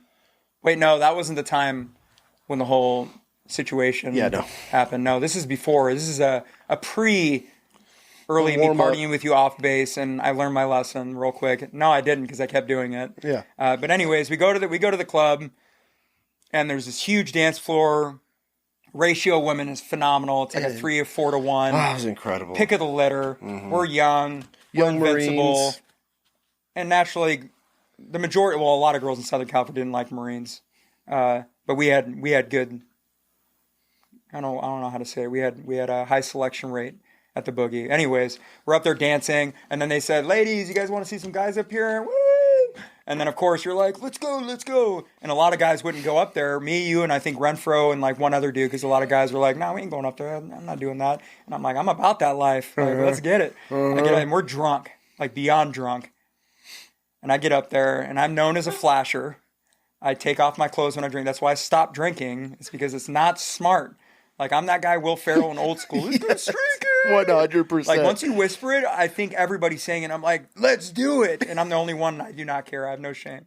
I'm up there on the table, and we're like, both of us there was are a like, bar. There was like this, no, it was a wooden, like, wall. And it was like that tall. There was no railing. And we grabbed it, and the DJ's right in front of us, and the people are behind us, and we're pretty much dropping our butts down, and girls are slapping, and it's great. It's great. Treat me like just a child. Yeah, get it. Spank me. And they're just doing it. And I stand up and I'm like, dude, this is great. I'm having the time of my life. And you knew and you took your opportunity like, are you? Oh, I just heard them say they want to see your, your stuff. And I'm like, oh, okay. All the way down. And everybody just starts laughing. The whole place stops. I get swept with my legs still down. You just pull your hands back and don't defend me. Full Nelson. Dragged out of this club, and it's super cold in there, if you know what I mean. And my pants are still down, and I'm like, I didn't do anything. What'd I do? And they kicked me out. I pulled my pants up, and there's nobody. They drug you through that whole place. Bar. Everybody got to see just your butt. I get to see your butt the whole way through. Oh no, it was twig up. Butt was down. It was twig up. It was embarrassing. Super. The second time. Demasculating to do that. And there's this big old black dude, and he's like, you ain't going nowhere. I'm like, I'm not resisting. Just let me pull up my pants, bro. Yeah, my selection rate went down as soon as I came back in there because I just went to 7-Eleven, grabbed a lime, got the X off my hands, washed them up, Went back to the hotel, grabbed another shirt because I lost that shirt. I gave it to the girl, and I thought, that was the one, and didn't see her again. We used to go for ladies' night. That's what it was. Yeah, that's what it was. Thursday nights. And it was like $40 to get in. We were like, okay, and all the dudes out front would be bitching about it. And we paid it because it was ladies' night, and we would be. I was so desperate. They said we weren't allowed to have hats, and I had a hat. I just threw it in the parking lot, and the guy's like, "Really?" And I'm like, I just want in, because it was gold in there. It was such a good time. That place was popping. You got thrown out twice in there for pulling your pants down, I thought. No, I got in a fight 2 other times. I've gotten kicked out 4 times. I remember we'd always This is over like a 2 years, a year and a half span. A year. Something like that. They're all blur. Solid year. But it's all good stories, and it was a good time. I didn't mean no ill will. No, dude. The fights weren't started by me. I just jumped in, got a couple licks. But that was a good time. Those were wild. That was one of the funniest things I've ever. I just remember your voice. What'd I do? As your pants were around your ankle. And I was just looking at you the whole time, like, save me. Yeah, Save me. He's a big one. Take him down. And you were like, no. There's one other time I already got kicked out, and I asked the bouncer to tase me. Were you there for that? I was there for that. Yeah, and I got tased. I think you got tased too, didn't you? Somebody else got tased, and I can't remember. But I don't know why we asked that. It was the stupidest thing ever. Didn't you do the kendo stick thing too in Singapore? You asked the cop to hit you? We tried. It's a serious deal to get caned. Yeah. We were together because we got the pictures of Jack and Cokes at that bar. They just served pictures. Can I get a Jack and Coke? And they just That's where I told that story on here of Zuma. He was with us. Yeah. Why was Zuma with us? I don't know. I think he was already there. Yeah. Because we would have never went on Libo with him. He was a Libo risk, bro. His whole life is a risk. God bless. That guy was a wild man. There's just some people you just know, and I'm sure there's a lot of wives that probably used to say it about me. Like, you were 100% labeled. You're not hanging out with him. You were labeled until you settled down and had kids, and I was like, all right, there it is. There's the Brian I want to know. I was like, but we had good times. Oh, dude, we had the most incredible times. Yeah. But yeah, Zuma was one of the. If I thought somebody was a liberal risk, they were him and Leonard's. Old Dundee and Renfro. Old Dundee. He's still a liberal risk. I remember. Do you remember the prank I did on him with his? What was the shot we had to get? Smallpox. Smallpox. The smallpox or the anthrax shot. Anthrax. Yeah. It was the anthrax shot. Do you remember when I set the whole thing up on ship and I thought he was going to jump off the side of the ship over not being able to get off in Hawaii? So we all got the shots, the anthrax shots before him. Remember, he ended up coming to our platoon late. Yeah. So we got his shot late. And, in good fashion, like, I had to fuck with that dude everybody. Everything. Because he showed you so much and you got so bothered by it that we kept doing it. Yeah. And so I went down to the BAS on ship, and I was like, hey, I'm going to fuck with one of my dudes. Just go with it. If he calls, tell him he's not allowed to get off the ship till his smallpox shot is completely healed, because his was all pussy and shit on ship. Remember, we were in the desert when ours was healing, so his was on the ship. So I come up, and he's all, hey, bing, bruh. Bing, bing, bing, bruh. I'm a spicy codfish, bro. And so I was like, yo, Leonard's, and he's like, yeah, bro, yeah. I'm like, because he's all excited about getting off. I'm like, you can't get off the ship till your shit's healed. And he's That's the second time you did that to him. He goes, no, bro, no, you're lying. And everybody was in on it. And I was like, go to BAS and ask him. And he's gone for 30, 40 minutes. And he comes back like full tears, just all waterworks. And he's like, my life is over, bro. He's like, I can't even get off ship because they told him they went along with it. Yeah, he was butthurt for like, I don't know. We will let that one go for a couple of days. Yeah, he was butthurt about the first one, and all Assad did to him when he tricked him and told him he was going to, hey, your old platoon that you were with originally, they're coming into Iraq and we're about to leave. And he packed all his bags. You don't remember that? I don't remember this. He packed all his gear, went out where the ramp, like our little dirt ramp in front of the tracks, and just sat there. And that dude sobbed, man. When was this? I don't know if it was you or one of our homies, because it was definitely our clique that did it to him. He was so butthurt. I don't remember. I went out there. I was like, bro, I'm so sorry. I felt bad for him. He was like in tears. He's like, I want to stay out here. I want to see some action. Like, he was amped. It was his first deployment, I think. No, that wasn't me. Maybe it was. I don't remember. It was, because that was our second deployment, but it was his first, I thought. Yeah. But somebody did it to him and he was sobbing. He was a wild And then you did that to him on the way back even more, so he's probably really that was on the way out. That was on the way there. It? Yeah. Yeah, he was super. He was another one of those characters. Interesting fella. Yeah, his mom's like a newspaper journalist. And really? Yeah, something like that. He has an interesting story, too. He's a wild man. Louisiana coon, just lives in the... I think he's in Louisiana, right? Yeah, Lake Charles area. Yeah, he lives in Lake Charles. He owns a house. Interesting guy. He's a wild one. That's a word to put it. Yeah, he's interesting. He's wild chaos. That dude's wild chaos. It's just chaos. He lit his face on fire. Lit his face on fire trying to blow flames. All right, let's move on from Leonard's. I got a great story I wanted to tell last night. Oh, great. Yeah. What? She's going to love it. Yes. What? Atomic sit-ups. So everybody knows. You're going to tell this? Everybody knows what atomic sit-ups is. Well, people our age. So we're on the ship. We got 2 troops. 2. And 47, 48 corporals and a handful of sergeants.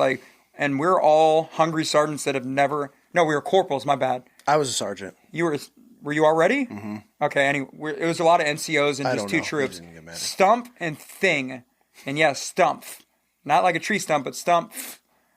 And Thingvold.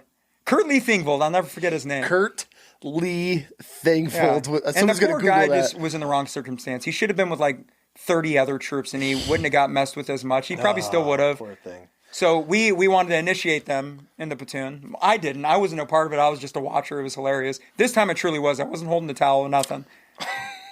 You were 100% holding the towel. No, I just wanted to see you pull your pants down and actually do it. So I was right there, like, you were there. So the whole platoon was in on it. We get both these guys down, but we did Stump because we already got Thingvold, and I wasn't there with Thing, and you guys did it to me. I was super upset.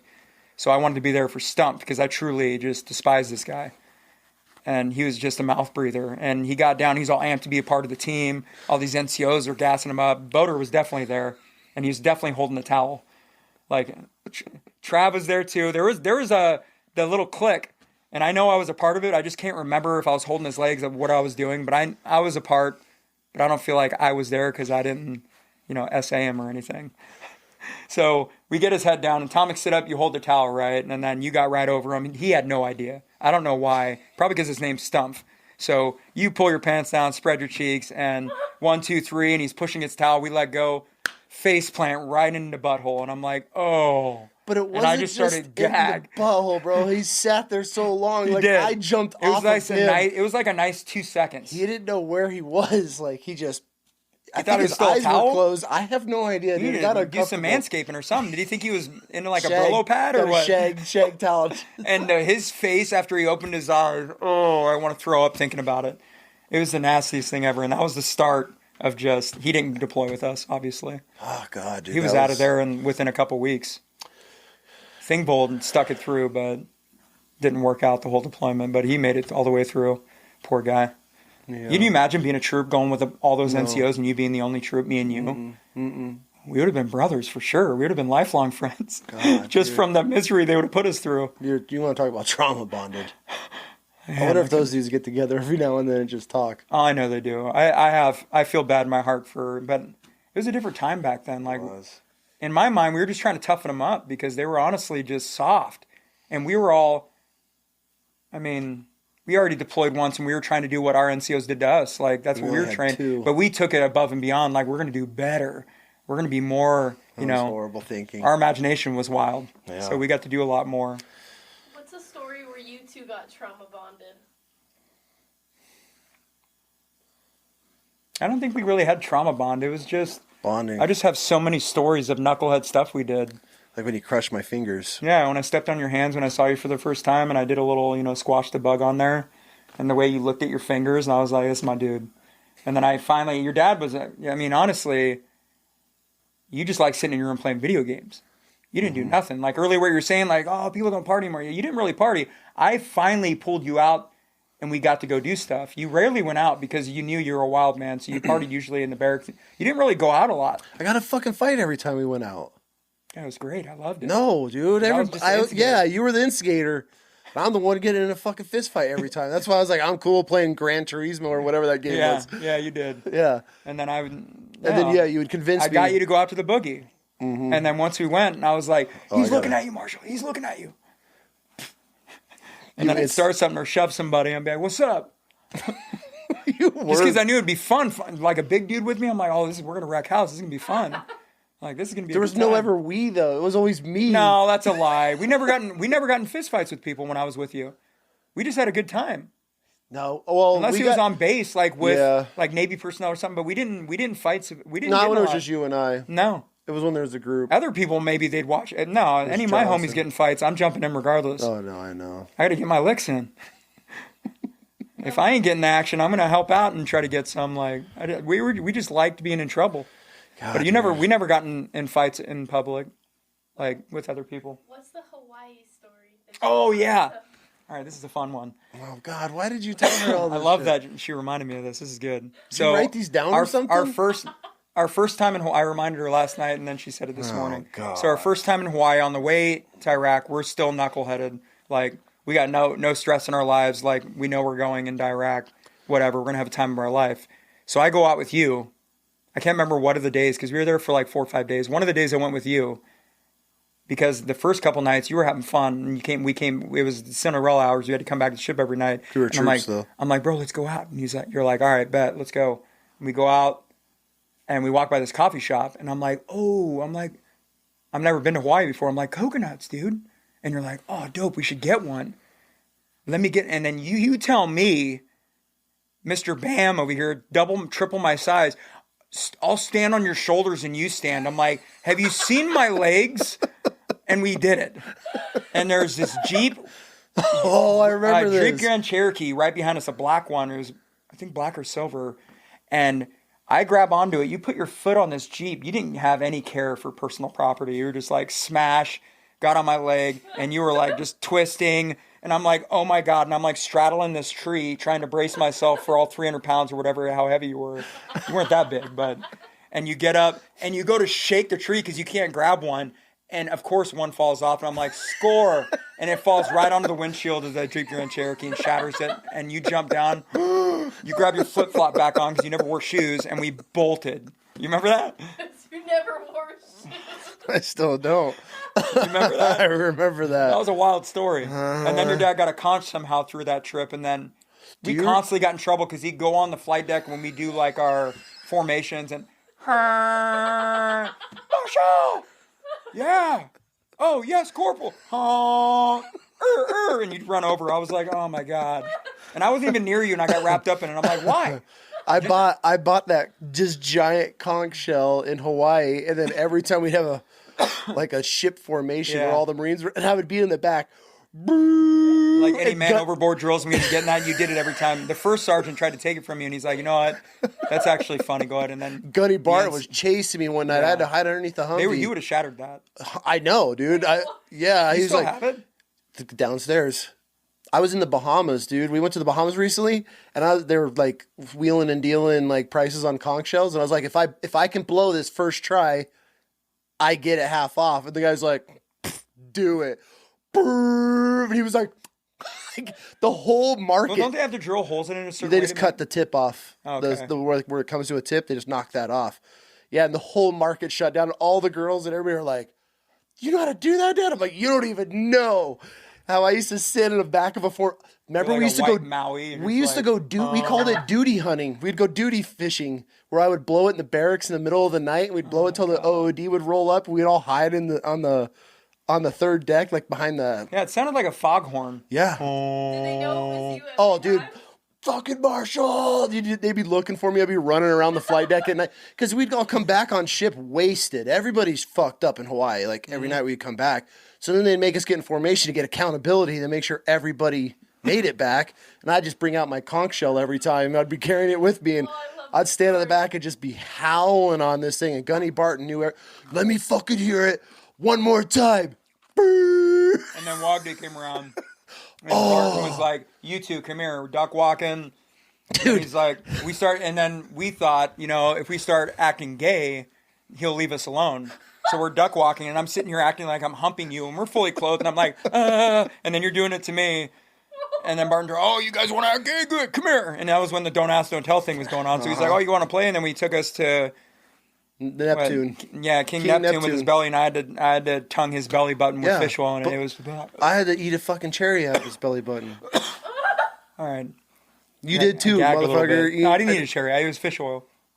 We got sprayed with fish oil. Do you remember when he had his blowing out? Okay, so let's explain Wog Day first. People are going to be like, what the fuck are these dudes talking about? Yeah, you're right. Okay, so to become a shellback in the Navy. It's a naval tradition. I hope it still continues to this day. I think it's a little softer version, but they still have it. But when you cross the equator, you go from a wog, which looks like a sperm. It's like a tadpole. When you go from a wog to a shellback, which is like this naval tradition, and as a Marine, like there's not a lot of Marines that get to do this except for. And then there's like golden shellback. There's golden shellback, which you cross the equator and the prime meridian or something like that at the same time. There's like a few different ones. But this is a big deal for the Navy, and then as Marines, and if you're fortunate enough to be on a MEU and you cross the equator, like it's pretty badass. You get a huge certificate. Like I still have all mine. Yeah, I got mine in boxes. It's a whole entire 24 hours of the whole entire fleet, the Navy fleet. The ship's just shut down, and it is a giant haze fest. Like, it doesn't matter if you're an officer. Rank is not. There's no rank. There's no privileges. Everybody is a wog crossing the equator, and you're getting fucking hazed. Yeah. And so, like, they're waking you up first thing in the morning, you're dead asleep, and you're getting antiqued by some random dude. Or if you have guys like us that went through as troops, and then we went on our next deployment, we had a whole platoon full of people that did the whole shit. Our WOG day, I was in fear for my life. Our WOG day was horrible. They put a rope in the berthing that was like round with a little island in the middle. Remember, we all had to lock legs, and we rowed our boat for like 3 hours. Getting kicked and punched and kicked, punched, sprayed spit with. on. Eggs thrown at us, tarred and feathered with honey and flour, and then they work you through the whole ship, and we end up in the chow hall, which they feed you breakfast, and it's like green eggs.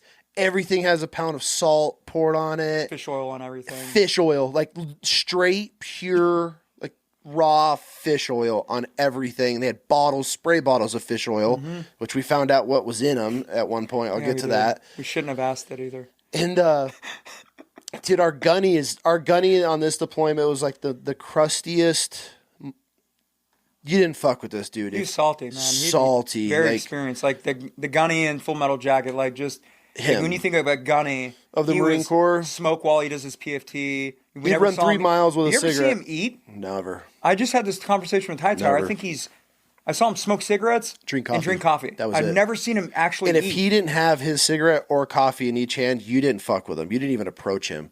So this dude's dressed up like some pirate, and he's just hazing people. And we're on the floor in the chow hall, and there's like shit rolling around. And I swear it was you. You slid me a bottle of mustard. And it comes right to me, and I grab it, and I pick it up and had weight to it. Dude, he's still a dangerous person. I don't know if I want him knowing that part of the story. Go ahead and edit that out, all right? Yeah. And so, no, it was you, because you were always right there. So I feel that this mustard bottle has weight in it, and I'm on the floor, and there's Marines crawling everywhere, and dudes are screaming, there's food flying. It's fucking wild. I undo the lid of this mustard jar, and I get on my knees, and I'm waiting, and the gunny's barking, he's screaming, and hazing dudes. As soon as he turns his back to me, I go to like flick this mustard jar, and he turns right back around, and like this glob of mustard is flying straight at his face, and he turns, and it just hits him, and he was like, "You," and I looked right at you, and he grabbed you. I was smiling. I'm like, oh. Because you were telling me to do it. Snitched me out immediately. I couldn't believe you. I was like, oh my. And then all hell broke loose. Yeah, all hell broke loose. The next 3 hours were horrible. Like blackout. They had this tunnel. They had a tunnel with. Why do you got? What? Go ahead. They had this tunnel that was all blacked out, and they had tubes, like PVC tubes with like 100 holes drilled. So there was nowhere to breathe. Like you're getting straight waterboarded as you're crawling through this tunnel on the flight deck of a ship, which if anybody's ever gone on a flight deck, the non-skid will shred you. So we're crawling on this, and you start freaking out and like legit panicking. Then you're screaming, "I can't breathe," and you start flailing and you're kicking me because I'm right behind your feet. And that's when I started pushing you, and I straight up was getting waterboarded. I put my face in my shirt, and it was like getting waterboarded with fire hose. And I'm like, I was just, I snapped. Now I see why people get interrogated like that. Makes total sense. Sure. And then we got out of there. We had the duck walk, and then our gunny comes up to us, and he's got this spray bottle, and he gets it going. It's like it's on laser mode. I'm talking. It's one of those industrial chemical spray bottles that shoot a laser like 9 feet. It's one of those. And he looks at me and he goes, "Open your mouth, bitch." And I didn't know. And I was like, and he just goes, it just lasered pure Right in the back of fish your oil. throat. And I instantly, I start losing it. And then he looks at you and he goes, You already started making the noise, so I'm like, because I gag every time you do that. Anytime I hear a throat noise, I'm like, and he looks at you and he goes, open your mouth, bitch. You're like, and he was oh, he jamming. messed up my gums. He just grabbed it and just scraped. And I'm like, ooh, and I wouldn't do it still, and I still gagged. There's all kinds of I juices remember in him there. just sitting there, pulling the trigger, and just fish was pouring out, and you're just fighting Because it. he was going to spray more than once. He loved messing with me.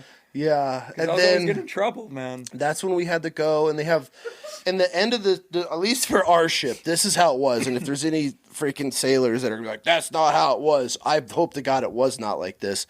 They got the fattest sailor on the ship, and he's sitting on this makeshift throne, and he had this giant, whatever, the trident. He has this giant trident, and he's got this giant jar of freaking cherries.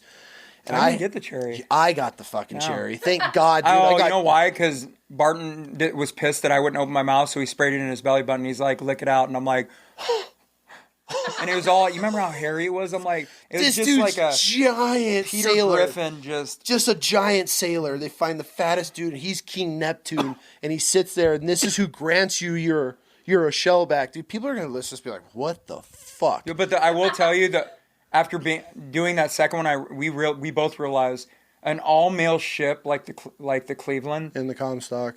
and the Comstock is unisex. They had women on the ship, so the Cleveland when you shut down, it was all no rules. Yeah. Straight Lord of the Flies. Like you can do whatever you wanted. We had like 3 females on that whole ship, and they were Navy ensigns or whatever. No, it was an all male ship. Was it our second one? There was They females on came one to of them. visit, and then they flew back to the main carrier. But we okay. were on the Cleveland. It was a tiny one, Yeah. all male. That's why they got to do all this stuff. I found out later when I was talking to Bidwell. He's like, "Yeah, it was an all male ship." So Oh shit! that's why That they makes watered it sense. down, and we couldn't do all the fun stuff as shellbacks because there was females there, and Females. we couldn't be like strip. Because you already know, I'd be having people duck walking naked. Like I would have been doing stupid stuff. Yeah, you're that. Yeah, You would have been doing it with me. Yeah, you're right. And Hildebrand actually showed me videos last week. I told him to email him, but I hope he does soon. But there's videos of both of us standing there. Botenhagen has that blonde spiky wig. I got a fake beard that looks like now. Okay, so hold on. We're gonna get to this. So the King Neptune, Yeah. he's the fattest sailor on the ship, sitting on this fucking throne.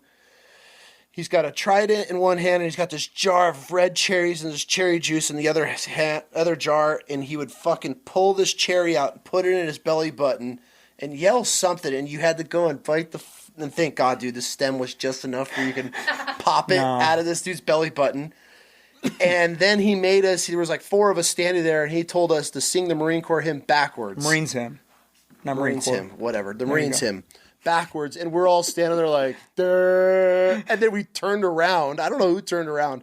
Someone turned around, and we all sang it backwards to him, and he said, he gave us the Omnis Dominus blessing, and then they took us to those giant green sea dye tanks and baptized us in them, and it was freezing water. But it washed ice water. all the nasty stuff It washed off of everything us. off of you. And then the second you get baptized in this neon green water, you're instantly a shellback, so you can go and start. I think it was that shark repellent stuff. It's the when you crash, Yeah. and it like the sea dye that goes Yeah. out. So that's like the shellback tradition. And so then when you do it again, if you're lucky enough to do it again, you cross as a shellback, so you get to now partake in the hazing. And on our second deployment, there was only like 30 of us on that whole ship was that fun. went through it. So the whole ship were all wogs, and there's only like 30 of us that were already shellbacks. So we got the haze the whole, and even our lieutenant. I Yeah. remember And I had staff and COs, everything. It was staff great. sergeants, gunnies. It didn't matter who you were, didn't matter the rank. If you wanted, which Yeah, you it's could not ultimate partake in tradition. it. I loved it. And I'll never forget, dude. I got stuck with the officers, and I had this giant jar, like Costco jar of peanut butter. Yeah, and I I remember that. filling all their ears and their nose full of peanut butter, just because. Yeah, we got pictures of Thingville. We tar and feathered him with flour, peanut butter, honey, and I think coffee grounds. It was all over him. They're really funny pictures. They're good. You need these. Yeah, I know. I these told pictures. I told the other Brian Kinghill to email him over. Oh, But those videos are just. He has the video of us making Think Bullets sing the SpongeBob SquarePants song, and me and you were on top of the Humvee, and there's a video of him turning to me, and you were standing there, just waiting to smack this guy, and Hildebrandt's up there with us. Yeah, that's right. I totally forgot about that memory until he showed me the video. With? Huh? What was he filming with? He had, I think, a digital camera with a little chip in it. It did little short clips. I remember it was me, you, Bodenhagen, Hayes, like all of us stayed together and we rotated. Yeah, we just and just thrashed everybody nonstop. We just find groups of people. We took it hard on the officers. Oh, I was kicking all of them. Yeah, I remember they were physical abuse on all of them. They were doing sit-ups, and I'd dump a bucket of water on their head, and if you catch them at the right moment, it would just boom. You'd hear their head just boom when you would dump that bucket of water. Bodenhagen had that stick with a skull on it. I'd snatch it and smack people in the head with it just to mess around. Remember we stole the horn, that Navy horn, on our first one, and we were all chanting "fuck your ship." Do you remember this us as a platoon? Oh God, bro, it was wild. Yeah, dude, we woke up the whole grunt berthing. Not one grunt was a shellback on that deployment. Yeah. And we walked in there with we snuck in. We literally we opened the door to the grunts berthing, and there wasn't a fire watch, nothing. And we started opening up their blinds really slow, and you just get the biggest handful of powder, like flour, and just poof, and these dudes were just losing. Oh, I snatched the life out of a couple of them in the racks. Losing their shit. Ripped them down, ripping their shirts, and then they were like, they tried to fight us at first, and we're like, no, it's WOG Day, boys. And they're like, oh, no. We were gathering materials, eggs, peanut butter. For a week. A week at sea. We had Dzimski. No, he was on the first deployment. I don't think he went on the second, did he? 100% he was on the second. I can't remember. He was at the house cooking for us. No. I don't remember him on the second either. I talked to him randomly. I'll hit him up after this. I could have swore he was at the house. No, but we were collecting for a long. The first deployment, he was bringing us food constantly. I don't remember him on the second because I remember his voice. He had like that. I could have swore I wheeled and Move the turret. He had like the pinched nose talk. Maybe he didn't. Maybe turn me. Like he'd tell Renfro to turn him in the turret because he was a cook. He didn't know how to move an Amtrak. It's like traverse. He's like, turn me, Renfro. And we'd all laugh in our section because he was in my section. Do you remember Renfro sleeping at night? That motherfucker, when we'd do radio checks, and it would get to his vehicle, and we would have to call him like... Tao was so furious with him all the time. Galvan, too, he beat on him all the time for it. But that was good in Iraq when you got tired of his stuff. And me and Renfro have talked about it. And we've talked about it a couple times. You're on watch, and he's the next one up. You wake him up 15 minutes early. You always give him like 30. It's like, wake up. And for some reason, I was up there. I think I had watched with Renfro because I wouldn't have been up that late. Because Boder and I stood and watch every night, and then you and Renfro relieved us. Yeah, and I was an early. I was like, you wake me up, I'm up. Yeah. And I walk over, and I'm hanging out. And then me and you were arguing. You're like, no, I'm going to leave. I'm like, no, you're not. One of you guys has to stay here, or one of you guys has to deal with it. So I antagonized you into throwing. Sorry, Renfro. But you threw him off because I was like, you both aren't going to bed because I can't leave the post. It's super dangerous. Like, in retrospect, we're like, I can't, like, if I have to go to the bathroom, I got to go walk anywhere. We were in the middle of the desert. Well, we're right outside of a city. So, I mean, the city's right there. Yeah, but there's nowhere in sight. Yeah. No, this is the second deployment. Yeah. That city was a long ways away. Outside of Barwana? Yes. We were in like the oil fields to where we cracked that pipe and there was oil everywhere. It was a couple miles away. Story. We were alone out there. Like later on, we found out there was footage they were recording of us. Oh, I believe it. And we only had like HESCO barriers up to here so we can go do our number twos, like, and look out. We wanted to create, an ambiance because we got complacent. Yeah. After, the third extension out there, and we're out there for 10.5 months.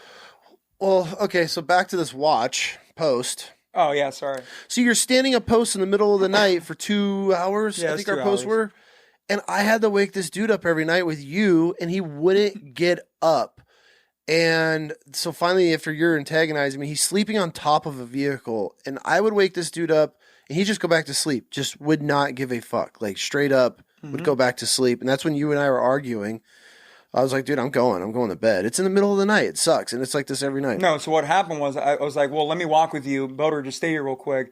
I'll walk back with you. You can wake him up again. And then I'll deal with it. And you were like, because you weren't coming back. You're like, all right. Walk up that, climb up the... So, yeah, when you walk down it, like, it's on the way to your tracks. You're like, cool. And you went up there, and poor guy.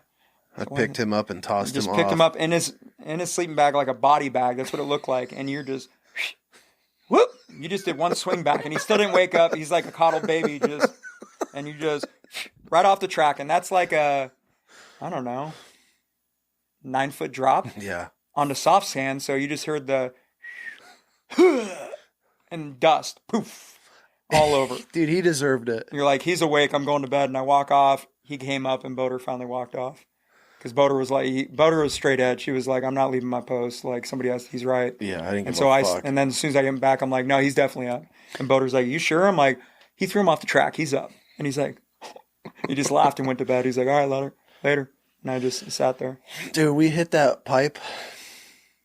Yeah, that was scary. Okay. I was scared when we hit it. I was like, what? You're talking about the oil? Yeah.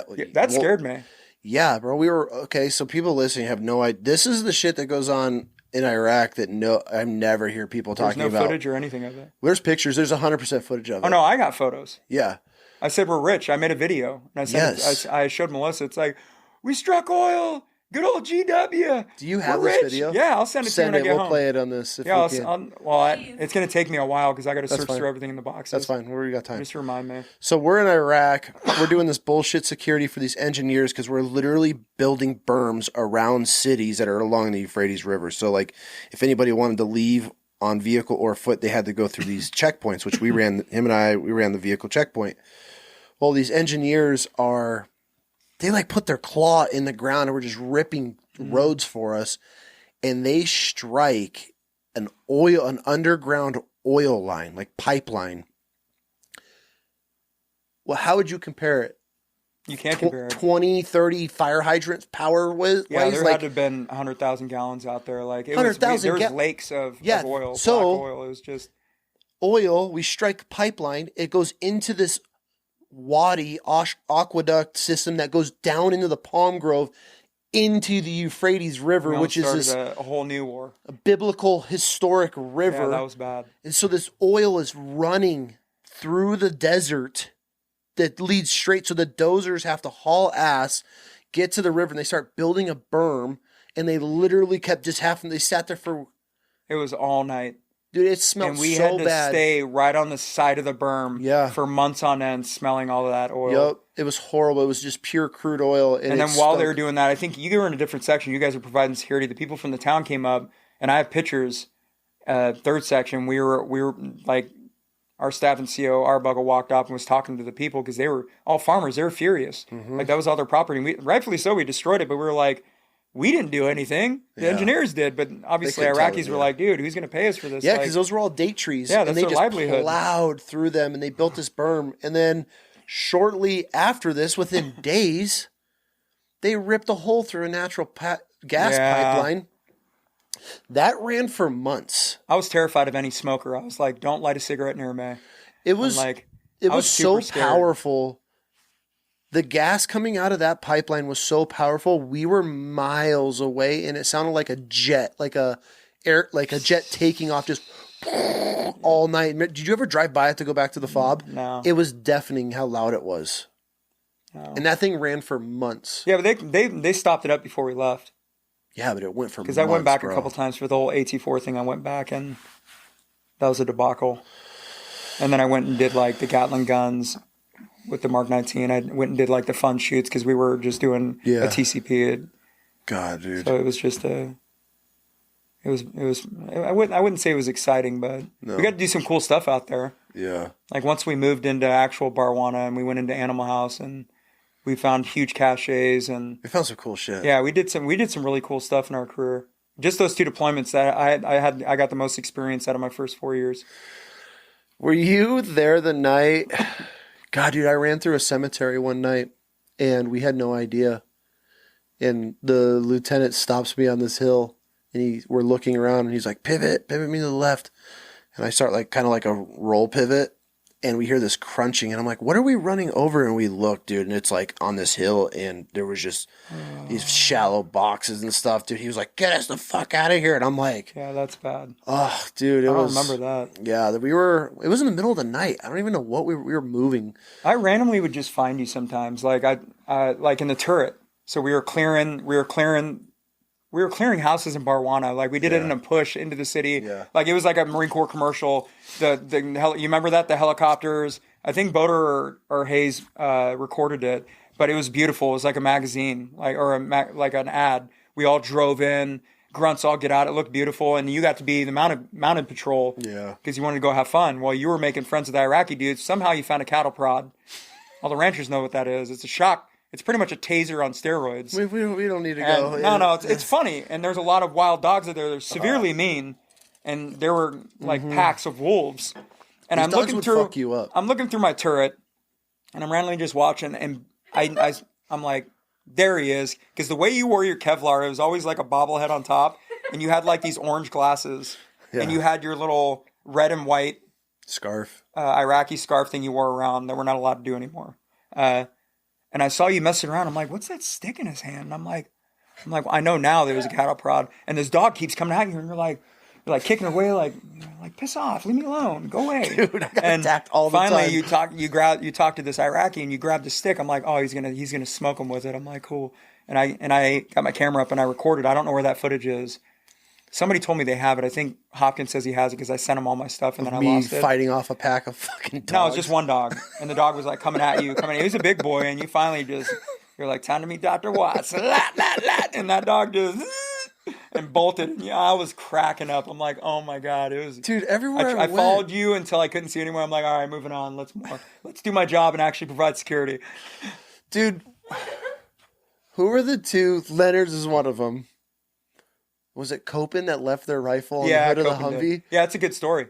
So this was your section, right? Yeah, this is Animal House. We just got done with the patrol. I'm in the turret of the Humvee. Because I'm like, I got all the 203 rounds. I got an extra like 80 pounds on me. Because Ullman made me wear those leg pouches. The leg pouches that had like 25 rounds, and then the chest, and then the other leg. I'm like, this is so unfair. I lost so much weight. I was so skinny. You had more grenades on you than Tim Kennedy. And then and then I had that old school rifle, and you guys all had the new rifles, and I'm just like, with a 203 on it, and I'm like, dude, this sucks. I'm like, I want the high speed cool rifles. I'm like. They're like, no. I'm like, I'm not even big. Why is the marshal doing this? But our section needs somebody at the 203. I'm like, this is so unfair. We have Zuma, but he's a mechanic. Anyways, we go out on patrol. Oh, yeah, we all had short M4s, and you got stuck with the big-ass M16 with the 203. Yeah, I don't even know what type it was. A2, A4, something like that. We went through all three. But anyways, we do our patrol in our section. We're driving, and we're all in Humvees. So this is time before our platoon sergeant... Instead of switching it, and we had to start walking with just one Humvee. We were doing a night patrol in Humvees, going down the main strip. We stopped a couple times, looking the palm groves, checked it out, making sure people weren't digging. We hopped back in, we talk a little bit. I put my rifle on the hood of the Humvee I'm going in, but I'm super paranoid about my PPE because I never wanted to lose it. Yeah. Rightfully so. From our first deployment, it was devastating. Yeah. If we lost anything, everybody was done. Oh God. And with the 50 barrel thing, I didn't want to risk it because while I was on leave, you guys lost it. So. There's no you guys. So we get back. On our way back from the patrol, we're like, everything's smooth. And I'm like, we didn't see anything. It's like around, between 10 o'clock and midnight. I can't remember. It's too long ago. We pull in, and I hear like some chatter, and I'm like, I'm not paying attention. I'm like, whatever. I have the headgear on. And then all of a sudden I hear the platoon sergeant, hey, Echo 4 Charlie, where is your rifle? And I'm like, right here, Gunny. I was like, oh, you're talking about Copen, Echo 4 Copen. Not Charlie. And he walks over, and Copen got that heat. He was up until we woke up in the morning, still filling sandbags. Animal House, man. That place was wild. So I was on the roof that night, I think with Hayes. And we were, when those guys got back from finding their rifle, because I remember it going down, and they said to go get it. They take off. They only went in one Humvee. One Humvee left. Dipped out. They come back with the rifle. And that's when, I think it was Dylan, whoever met him out there. He was filling sandbags, and then the next day I remember them telling him don't stop digging until you hit oil. And he dug that well right there. We had to cover it up every night because it was so deep. He would just dig all day, every day. He would just get up and dig. He deserved it, though. Yeah, you leave your rifle on a Humvee. Yeah, and it's an honest mistake. I've never done it, but I'll say it's an honest mistake, and he definitely learned his lesson. Pain retains, I'm telling you. We need to quit the paperwork and just start up CCU again and rock breaking platoons, and we'll shape everybody up. Were you with me when I got caught and had to fill all those sandbags out in like Apple Valley or Victorville for smashing all the windows and smashing all the houses up? Yeah, I was a part of that, but you didn't narc on me, so you only filled in by yourself. I appreciate that. You love. hid in the bathroom, Yeah, right? sure did. Motherfucker, I knew Yeah, that was we you. broke a lot of windows. That was so much fun. So they were You threw me into a wall, and my rifle just went into the drywall, and I popped out. I'm like, oh no! And drywall's like stuffed down the muzzle, and I went to shoot it, and a sim round went in and just jammed, and I'm like, I'm defenseless. So I stayed with you and used you as a shield the whole time. And then when they came up to catch you, right into the bathroom, hugging the toilet low, and I was like, don't snitch me out. And I thought for sure you're gonna call me out. You didn't. I walked back by myself, and I got in trouble for being by myself. And Sancho's like, what happened? And I didn't say nothing. And then I didn't know what happened to you. We didn't discuss it. Yeah. Okay. So I appreciate that, though. We're in these houses just breaking everything in these houses, like medicine cabinets, like just putting holes in walls. And they were demoing all this anyways. So you and I take it upon ourselves to trash it all. And then who caught us? It wasn't even any of Caught you.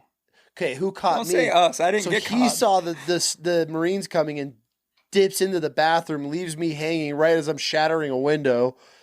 And they catch me, fucking rip me out of this house, and I never said a word while you hid in the bathroom. I appreciate that. And I had to fill, like, you know how they used to drop the pallet of sandbags that was, like, they had the white cable around? Oh, yeah. I had to fill all of them. Good. There you go. Yeah.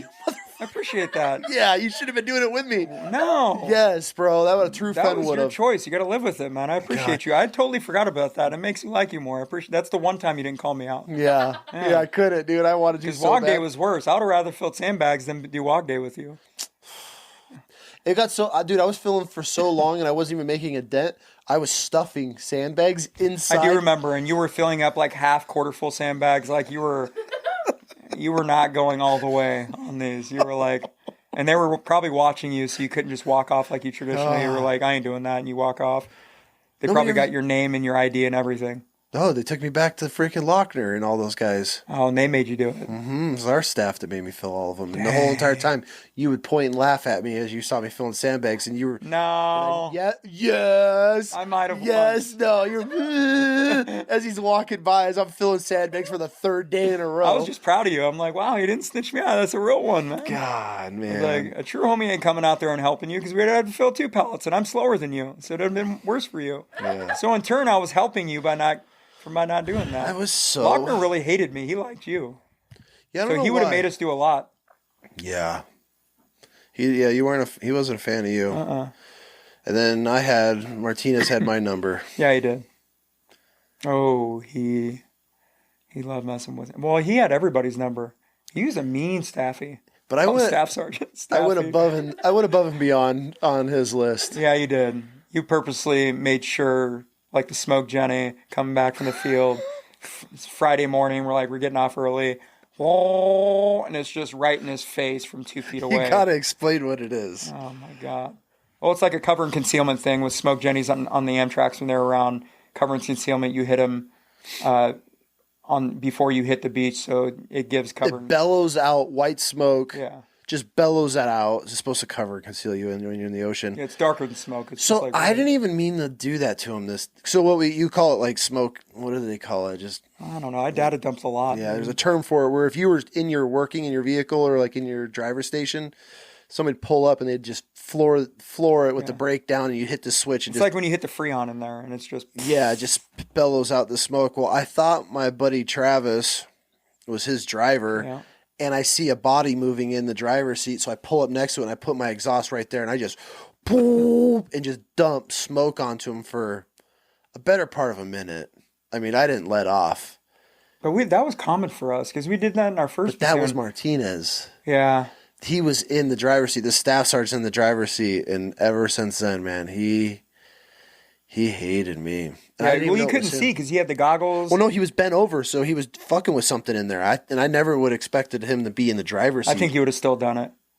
Yeah, I probably would. Yeah, you didn't care. No. It could have been our gunny, and you would have been like, wah, ah, and I would have been like, all right, cool. Now we're sleeping on the ramp tonight because we slept on the ramp that night. Everybody got pizza, and we weren't allowed to leave. We slept in the maintenance bay. We did that a lot. I Thank feel you. like. Thank you for that. That wasn't because of me. That day was because of you. 100%. No, it was not. 100%. Because I smoke jennied him? We played games all night. Yeah, we did. We did unload and load our vehicles all night. Oh, yeah. We thought we were having an easy day. There's a lot of nights we slept on the ramp. Yeah, dude. For no reason. Zero reason. Because we'd wake up and work for like an hour and they're like, all right, leave. I'm like, really? Uh-huh. Like, we sleep on concrete. Cool. Appreciate it. That shit was. And it was always lame. a Friday night. But they did that for a reason because we were thirsty third there and they knew what we were about to go do. They were doing everything they could to keep us out of trouble. Remember 29 Palms? The fight, the day that everybody got in trouble? It didn't involve Renfro? It involved the whole platoon. Remember they gave us like a half day halfway through, and everybody went to the bowling alley? Whiskey Chucks. Yeah, we were on, what is it, Camp Wilson? Yes. So we were, the bowling alley is the main side. We Guys weren't, dude, no. Guys got arrested at the bowling alley. A giant fight broke out with LAR and trackers. Oh, I wasn't there. No. You weren't there for this? You missed CAX? No, I was there. Well, I wasn't there either. I was with the ex. I think your wife came up. Mm-hmm. Oh, I remember that. No, I was doing Firewatch that day. That's why I didn't get to go. I stayed at the can so everybody can go. Because Melissa wasn't coming up, and I knew you guys. I got dropped off wives. back at the cans, and everybody was in formation. Yeah, I was on duty the whole day, so I didn't get in trouble like you guys did. Dude, that was insane. They gave us one day off, and I think there was like 12 NJPs out of that or something like that. Like half the platoon got NJP. I got in trouble because I let Galvan into a track to fornicate with his girlfriend. So I wasn't doing my duties. So I got in trouble for that? Oh yeah. Well, they just tased, but it was nothing physical. Like they just had me do a bunch of silly work and then had me do watch the whole next day. So I didn't get any free time. So Melissa just stayed home. Did you miss the 50 cal hazing? Yeah, I was getting married. You missed all of it? Mm-hmm. I was there when you guys lost it. That was horrible. But they brought you guys in on the weekend or like a Friday, and they just thrashed you guys. That was barrel run. No, I requested leave 2 weeks before that. I went to Vegas and got married, and then I found out. God. You guys didn't even text me. Couldn't. Somebody texted me that night. It says congrats on being married. No, it might have been Taylor. Texted me the night I got married, and I was blacked out. This is Vegas. I was in my blues. I was having a good time. Next morning I saw it, and I'm like, oh, there's trouble. Yeah. And I knew I was having to come back to it in 2 weeks, and I'm like, oh, I don't want to come back. And he's like, yeah, I had to do it with the barrel. Just be glad, man. We're low crawling forever in the sand looking for a random barrel. So this story is a wild one. We were doing this training, and we lost it at Castletown. I actually just talked about this on the last podcast. I don't remember where. I just know it was Galvan's barrel. It was Castletown. This guy's 50 cal barrel. So when you put a 50 cal barrel in, you got to push it in and you twist it till it clicks, and then you like back it off too, if I remember correctly. Yes. He either didn't back it off or backed it off too much. Well, during the week while we're out there training, this 50 cal barrel unscrewed itself, and then in the middle of the night when we finish up this mock raid, it fell out of the top of his vehicle. How he didn't hear it hit anything. It was straight in the ground. And fell off the side of the vehicle and stuck straight in the ground. And so we come back to base and we start pulling everything out of our vehicles and getting ready to wash down. We just finished up this field op, and they're like, load them back up. And we load everything back up. We locked a bunch of the tracks up. And you weren't there for any of this. No, I was. When you guys lost it, I was. I rolled up to the fuel farm, and Galvan goes, yeah. And looks at me, and I'm like, I hate you. No, I definitely wasn't. Madden took us in those tracks and hauled ass. Yeah, we had to walk around looking for it. We found it. Tank ditches up to our neck, all online. We were in these giant holes that created from the tanks, and they're up to my neck, and we're tippy-toeing through them. Yeah, they had us crawling. Feeling in the mud in the bottom of these pits for the 50 cal barrel if it fell out in them. Yeah, and we found it, and we were all excited. It just got worse from there. That's the night we stayed on the ramp. Yeah. We didn't go nowhere and we were disgusting. We were fully mud. That wasn't a good memory, so I have images of it, but I went on leave that day, so I was into my leave. Oh, God. So I had to stay on the ramp on leave, and then my wife picked me up in the morning, and I took off, and I told her we had to go back to Vista. I got to go shower. Like, I was filthy. Because I think the majority of us showered, but I think I had watch or something, and I was like, I'm just not going to shower. I just stripped off my clothes and slept. Because I knew I was going on leave, and you guys were about to have a heck of a day the next day, and I'm like, I don't want to be a part of that. Dude, they took us on like this, like, I don't even know how long of a run it was with the 50 cal barrels. Yeah, I heard. And then mine, you know, I don't feel bad at all. You know how they zip tie them on, not zip tied, safety wired on, and then they snip them. Dude, mine slipped halfway running, and it slit my whole palm open. So the whole run, dude, I'm just holding this 50 cal barrel, and I can just feel my hand just every time it moved, just open and close. And then what else did they do? Nobody fell out of that? fucking everybody, bro. I was about to say, I would 100% fell We out. ran all... Running with that barrel, it was like port arms too, wasn't it? Yeah, the whole time. You could rotate it, I think. How did he get it wet? That's full-blown, like... We ran the whole Del Mar, everything in through Del Mar. Then they ran it to the LCAC Tower and back on the beach. And then while we were doing that running to the LCAC Tower and back, they buried like 15 barrels in the sand. Then we had to dig those up in an amount of time, which we didn't do. And then, it was... I was so glad I wasn't a part of that. All of that. That and the first time you went to the barracks as like the Semper 6 NCOs that can field day everybody. And I had an apartment out in town with my wife. Semper 6. But she was my fiance at the time, so I still had a barracks room. I was a Lance Corporal that was living out in town. But a corporal. I think I was already a corporal. And... you called me beforehand, and you were like, hey, bro. And I'm like, what's up? Because I already went home. They called everybody back, but I didn't answer my phone. But I answered you, and you were like, don't come back and don't answer your phone again. I'm like, all right, cool. Click. See, I looked out. Ullman called me every like 20 seconds. He was calling me, and I'm like, nope. I'm like, Melissa, make me some mixed drinks. Slammed like 3. I was drunk, and I answered the phone finally to Arbuckle because I had respect for him because he was a nice guy. Motherfucker! Yeah. He always called me Chucky. Come here, coochies. Billin. He said Billin. They beefed all the time, but he was cool to me. He called me. He was fun. He's like, where are you? And I'm like, I'm at my house. I've had like 4 mixed drinks. Like, there's no way. And he's like, have your wife drop you off. I'm like, she's been drinking with me. Which she has. It's not a lie. But you warned me, so I'm like, shots. I'm not going in. Like, no work at all cost. Because all you guys were doing is getting hazed at the barracks. Well, you were hazing your brothers, your peers. I was not. I imagine because you didn't fit in there. That didn't last very long because you were standing there like bro. Scrub by corporal, and I was like, I'm so glad I didn't go to that because I probably would have had a meltdown. And there would have been fights everywhere because there was a lot of conflict in that platoon. There's too many NCOs. The sergeants just ran house on us. They got what we wanted after we got back from our second deployment. I wanted my own platoon as a sergeant. I never got that. Well, I got Garibay and that young group of guys. You had a good group of guys. Yeah, we did some good training with them before we all left them. Because you were with us for a little bit, weren't you, or no? No, I went straight up to division. Oh yeah, it was me, Boater, Hales, Garner, and then a couple no-namers. Yeah, I was there for a little bit. Griffin was with us there. Griffin. Yeah. And Garibay and me just talk about it now because he's a first sergeant now on the East Coast, and he's like, and we have a lot of respect for each other. He gave me the honor of pinning him on first sergeant. I thought that was amazing. But my trick with the platoon is I'd PT because I was getting into like trying to get out of I'm the world's slowest runner because I enjoyed running at the time. I just was horrible at running. Well, you had this little fucked up foot too. No, it went straight. It kinked. Yeah, but it goes in hyper mode. Like, and my kids are in danger. My wife's, it just straightens out, and I'm just a triathlete. I can do everything. You've trained it? No, I remember you used to have to force it. You would like kick your foot over. Oh no, look, I'm straight. You see the little chicken. You got one duck foot. Yeah, I got hit in the knee with a baseball bat when I was in my troubled youth, and it messed up my knee. So my leg has never been the same, so I should probably come up with a cooler story than that. What were we doing? I thought we were in the middle of a story, but we just broke away from it. Sorry. You're talking trash about me. Sorry, running. Mom said dinner's almost ready. All right. Oh, yeah, the Garibay thing. Yeah. So, like, I'm not sure what Boater did with them. We each had, like, something we wanted to do. Griffin was like, McMap and Cammy, starch. And I'm like, that's weak. I'm not doing that. Like, I'll do PT.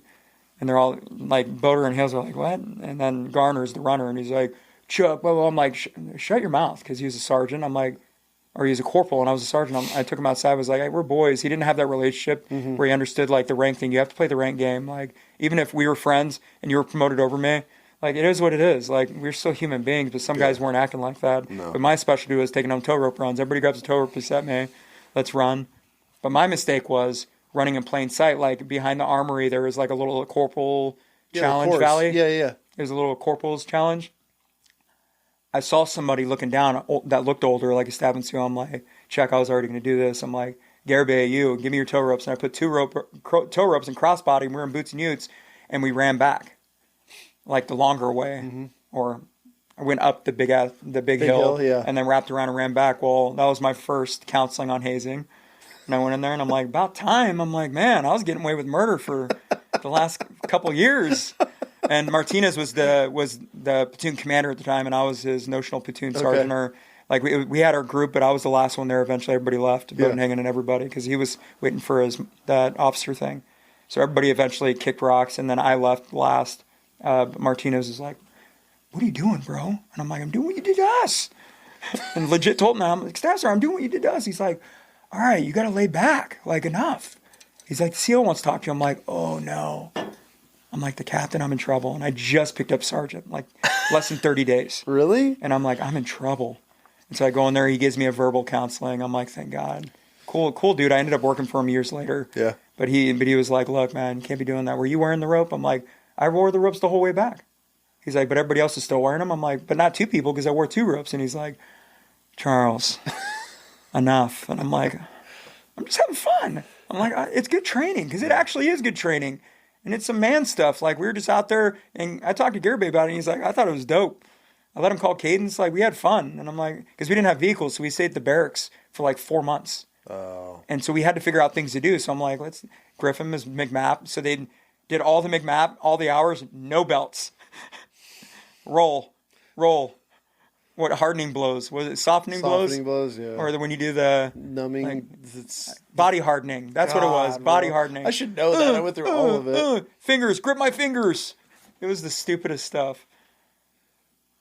That's the only thing Garibay complains about. He's like, come on, man, we didn't even get any hours. I had to redo all that stuff. He just hazed us. I'm like, I wasn't there for that. You notice I was never at McMap. I'm not a fan of that. Speaking of McMap. Oh, you want to end it with me being the giant killer for the show? Yeah, we can tell this story, because this pissed me Cool. off. I'll give you a little bit of glory. Let me sit back. Yes, I'm so excited here. Yeah, I love this story. We haven't even talked to how the Marine Corps evolved at all, from when you were a troop to when you tell the story. Then we might just have to come up and continue after dinner. Yeah, I'm all about it. I could do this all what day. else are we gonna do? Unless we want to go have cigars. I'm good. We don't have to. I'm good with this. All right. Let's tell a story. We'll take a break. Okay, so we did McMap. I can't remember what random day it was. We all circled up in front of the barracks, and it had I think we did it in the sand or the bark. I don't know, whatever. No, it was the McMap pit. It was the sand. Yeah, it was the volleyball court, right, with the sand. Yeah, I remember that. Yeah, all right, I remember. What are you doing this? No, I was rubbing sand in your face because I was trying to get you to tap as fast as possible, and he did. Okay. No, we're going to tell this story. We started the gauntlet, and since... I keep looking, I'm sorry. I told you, dude, we're going to have a counter. You gave... You don't know which one. See, I block out your camera because there's a red light on it, and I knew you'd be super distracted. Like that one right there, if you look at that one, it's going to have a red light that pops up. No, right there. Sorry, I already know you're going to edit this stuff out. I'm not editing anything out. You better. What? You better. What am I going to edit out? The conversations when your daughter went to the bathroom that we didn't want to be on this. You got to edit some stuff. Oh, yeah. She was paused during that. Oh, she was paused? Yeah. We'll edit that part out. Yeah, we'll edit that. We'll edit that. Okay, so we were doing McMap. We circled up, and of course, you're the trash talker. I want to make sure they can hear me on this one, so they get this very clear. And then you're with me. Well, we're standing in the general area. It's just our platoon, and they're like, "Hey, we're gonna go toe to toe. You got problems, anybody?" And then I think Sancho McManus is like, "Marshall, get out!" It was McManus. He's like, "Come here, tough guy," right in the middle. And I thought Chenault was gonna challenge you. Because Chenault wanted your smoke all the time. He's like, let's go. Let's play. He got it. We got to continue. Oh, I want to tell that story, too. That's a good one. All right. Because it's our point of view, but... All right, start over. Stop interrupting yourself. I'm sorry. So we get in the platoon with... I know. I see squirrels a lot. This is your fault. Drink. So we start doing McMap. McManus calls you out, and you're like, here you go. Tough guy. Like, all chest and nothing else, stand out there. Please. And you're like, I'll take any of you. Who wants it? Who wants it? What's up? And I can't even remember the names of the people. I don't even know if Renfro grappled you, but I just remember I was the 5th one. And I was like, in a row, back to back. Like, and that's important because I never had a break. Yeah, it was like the King of the Hill, pretty much like that, like that concept. So you went through, and I watched you do the first one. I'm like, ooh, uh-oh. Second one, I'm like, all right, slowing down. Okay, big boy. And then third one, you're breathing heavy. Fourth one, you're gassed, buddy. You're wrestling, I think, Caceres or somebody tiny. I couldn't even close and I my was hands. now's my time. I was like, all right, loosen up. And they're like, all right, Chuck, get in there. And I just, like a spider monkey, back to back. I had so much energy. We were back to back, sitting on our butts, and I flip around and grab your neck and get you in the famous Chucky choke that I like to call it. Oh, God. And I just snatched you up and heard you squeal, just ah! And I'm like, shh, it's just me. I never should have let you tell this rolled story. on, and I grabbed the sand and I swipe it across your eyes and your face. You tap. I don't think you tapped because you were out of breath. You were tapped because I was just fingering up your nose. Eyes, yes. And you tried to bite me, and then I really started gouging in your eyes, and you were just... Because you did stuff like that to me all the time, so I'm like, payback, my guy. And then you tapped, and I'm like, giant killer, boys! Giant killer, and nobody repeated it. And it broke my heart. But I've always reminded you, giant killer. So if we ever have beef, 4 dudes will fight you before me, and then I'm confident. 100% confident. Yeah, you motherfucker, dude. It's a good story, though. I was so mad. And the NCOs were cracking up. They're like, and they thought we were going to have beef over that. I know what they were thinking. They were like, oh, yeah. Like, Sancho's probably telling them, like, oh, we're going to create some hostility in the platoon. It just made us tighter. It was hilarious. Because you were so mad, but you couldn't stop laughing. Because I know. You got me so Because I know you. You were probably thinking, I would have done the same thing to him. I was ready, but too. it was fight or flight, so I took flight on you. Because I didn't fight you. I just choked you. I was like, die. Sand. I was doing anything I could to make you tap. I was so kicking you in your nuts because I put my legs around you and I was doing everything. I squeezed on you. You would not have been able to get me off you.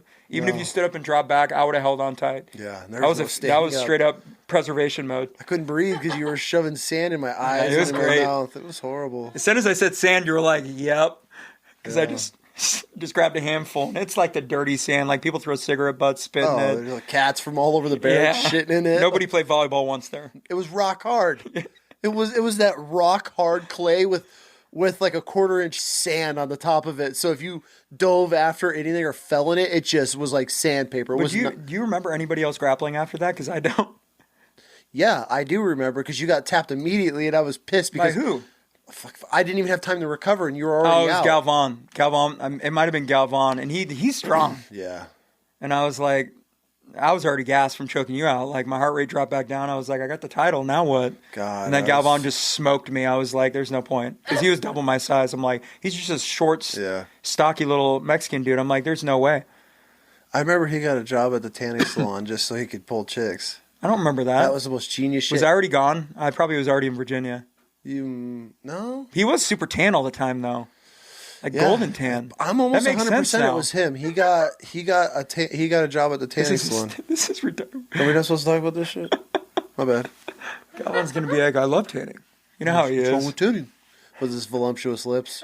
You always used to mess with Galvan. The biggest lips, dude. And he used to get so mad. He's a good looking man. He was. I don't know why he ever got so offended over it. He still is. He's still really good looking. Beautiful. No, you'd mess with him like, God, Galvan, you're such an idiot. And he's like, shut up, Brian. Or he was like, Marshall, you're going to see. What you going to do, little man? Because you like doubled him because he's shorter. And he's like, I fought people bigger than you. I can handle it. And it was just back and forth. But you guys never beefed. I think it was just like a love-hate. I mean, it was just... Because I didn't think there was any hostility, but he was easily triggered. Oh, he would light his fuse immediately. Yeah. That's all it was. He'd flick his ear and he'd be like... and he would start huffing and puffing. And he'd give that look, you know what I'm talking about? And he'd be like, you're really testing me now. Because me and him were boys for years.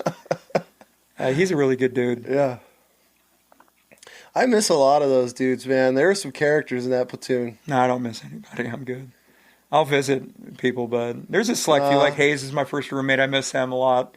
And I never took a chance to see him when I was recruiting because I was so busy. I never saw him once. I was just so busy. And he was the first one to ever send me a retirement gift well before my retirement. He mailed it to me. This is my first barracks room, and I'm like, dude. I really appreciate that, man. He's a good dude. He always, anytime I hit him up and need something, he's always there. Mm-hmm. He's one of those dudes that's like, yeah, what do you got? Yeah. His wedding was wild. Yeah, I didn't go. Yeah. What year did you get married? I couldn't even tell you. I'm hurt. Invite me, bro. Like, what was that? I'm talking to you. You didn't get an invite? I can't remember. That is weird. He didn't invite me. I must have been in Virginia. Yeah, because he was single and he had the Z350 or whatever it was. He crashed that. Yeah, he was single when I left, so he did get married. And I was in Virginia. I wouldn't have went. I was poor. Yeah. I had 2 kids, and I was a sergeant. I was hurting. I saw Galvan came to visit me, but you guys went to Galvan's wedding. I didn't. Well, I don't know if you went. No, I wasn't invited. Yeah, Boder went. I was invited, but me and Renford didn't go Maybe because Hales went, and I'm like, they had beef, and I'm like, I'm not having that. So I ended up not going. Same with Brinkman's wedding. Did you go to that? No, that's where that fight broke out. And Yeah. he got stabbed. And... Yeah. It's still. Yo, give me a sign. We're gonna edit this, but that's still an open case. Is it? Yeah, talk to Brinkman about it. It's still open? Like the people still bring it up in the town. That's a historical event that's happened in Sumner, Illinois. You were there? No. Oh. But I heard about it. And then I asked Brinkman a few months ago when I talked to him, he's like, oh no, that's still the talk of the town. Anytime that guy comes to see his family, it's like, here we go all over again. You're that guy that's buddies with the guy that stabbed me. He almost killed me. And Brinkman's like, I didn't even know that guy, which he didn't. We're going to edit that out. We're not editing any of that out. Oh, man. Nobody's going to know anything. I'm sorry, Brinkman. Dude, oh my God. I wish I could tell this story about Brinkman, but no, I couldn't. I got a lot of good stories of Brinkman, but they're all hood rat stuff. Brinkman was wild. So Brinkman was my crewman, and he was at my first wedding with a group of you knuckleheads. And I was part of the bridal party. Thank you very much. You were part of the bridal party. Yeah. And I had a great time. So it's my wedding weekend. All these fucking and your dudes, bachelor party. And my bachelor party. You were in charge of the bachelor party. Mm-hmm. I'm getting married. One of our buddies leaves his suit or his tuxedo in the hotel, and he calls me to go pick it up. This is Travis, and so I go to the hotel. I'm like, hey, there was a party here, and they left a suit. And they're like, oh, yeah, there was an incident with that party. And I'm like, oh, God. I'm like, what happened? They're like, well, the owner is a avid hunter, and I look, there was a really nice deer in this hotel. There's like this empty spot on the wall that you could see where the perfect deer spot was. And I look back and they're like, yeah, there was a gentleman from that party. We believe his last name is Brinkman. And I was like, and this is my crewman. I'm like, you've got to be kidding me. I'm like, well, how do you know it was him? They're like, we have video footage, and here he is with his shirt off, and he's got Brinkman tattooed from shoulder blade to shoulder blade across his back, and he's sneaking through this lobby on this video I'm watching like, you fucking retard. Like, this guy, and he pulls, he's 7 foot tall, so he just pulls his deer off the wall. They loaded it in the car and took it home. But yeah, I had to call Aaron. They wouldn't release Hayes' tux until he brought the deer back. And I don't know why he did that. Dude, somebody stole a stop sign in that. McManus, I think, stole a stop sign. Somebody stole a stop sign. McManus at your wedding? He wasn't at your wedding. Was there? No, he wasn't at your wedding. Who am I thinking of? I don't know where that. Someone stole a stop sign right down the street from the hotel. You don't know, huh? No, I was married. I was with my wife in my room. Me and Hale shared a room. I'm like, we didn't do anything. That was a stupid fucking time. But I did crawl under the table to get the first dance. You remember that? I feel so bad. What a wild I didn't know how to time. act like a human being. We were just wild. None of us did. None of us did. I didn't go to your wedding. Did you guys have a full wedding? Yeah, no invite. Oh, here? Britt? Yeah. Oh, no. Oh, you didn't? No. Yeah, I was wondering. I'm like, when Melissa asked me, I'm like, I don't know. No. Like, well, I she... would have invited you if you had like a big wedding. we would have had fun. Yeah, we talked... Real No, fun. what saved me from having a wedding the second time was because Britt got so... She knew... had to plan so many banquets. Yeah. And I was like, she not her thing. Yeah, we didn't do a wedding either. And I was like, that's a wedding. I go, you're planning 300-400 people for a night, entertainment, food, all this shit. We're just adding auctions and raffle stuff. So I'm like, that's a wedding. She's like, I'm good. We don't need to have a wedding. Yeah. I was like, oh, thank God. Yeah, my wife doesn't want one. I've asked her recently because we're going on 19 years. I'm like, you don't want to have like a renewal type deal? She's like, for what? She doesn't want all the bells and whistles and wasting the money. She would love it. No. She cares more about vacationing and spending time. And I don't know, man. I think I want to do it for Britt one day. Just do that's it what I thought. I wanted to do it for her, but she just tells me no. And I ask her almost every year. Say that. Yeah, but I'm like, I thought she would appreciate it, but she's like, I don't know. For you, if you want it. I'm like, no, I want to do it for you. I'm like, don't do it for me. You guys should just do it, planning on one of your vacations and do it with the kids. Maybe our 20 year. That'd be dope. Coming up next year. Damn, 20 years, bro. Mm-hmm. Good for you. Good for you. I don't know many people. Well, we have the same type of relationship with our wives. It's just friends. Yeah. Communication and good sex life, and there you go. Sorry, kid. She's Don't heard be it all. sorry, you're good. Yeah, that's really what it comes down to. Everybody has their problems.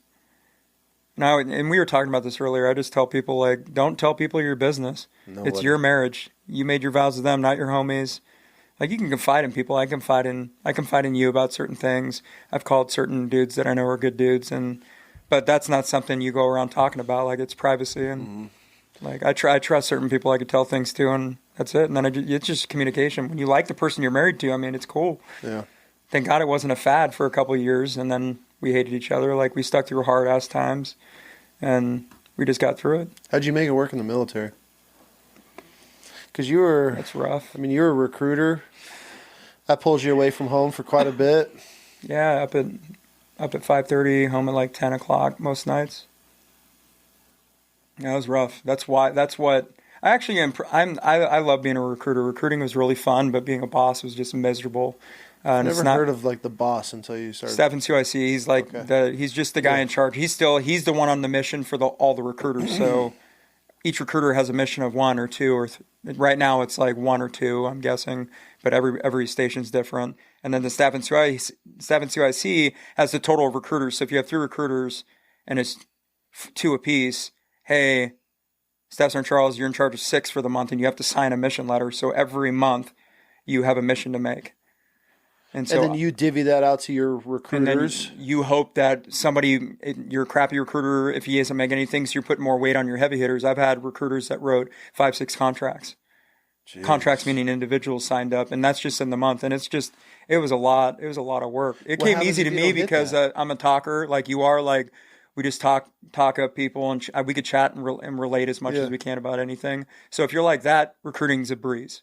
Like I know a few people. Hilda is the same way. It was a breeze. Like we could just chat for days. But if you're insecure about communication or like you don't like talking, horrible decision. Really. But the Marine Corps forces people to go. Yeah. So if they don't volunteer, if they don't, you can't wing themselves out, or they don't wing out guys that are just not going to perform. Well, I'm past it. I mean, when I was in, maybe like they'd get you for tattoos, and then they lifted the policy and let more guys and girls not have excuses going to do it. So, but I prided myself on volunteering. There's a lot of people, recruiters, that volunteered just because you can try to get duty station preference, and I did. I got us back to my wife's hometown, and she got her bachelor's degree, and everything worked smoothly. Yeah, so. I'd say you got a pretty lucky career.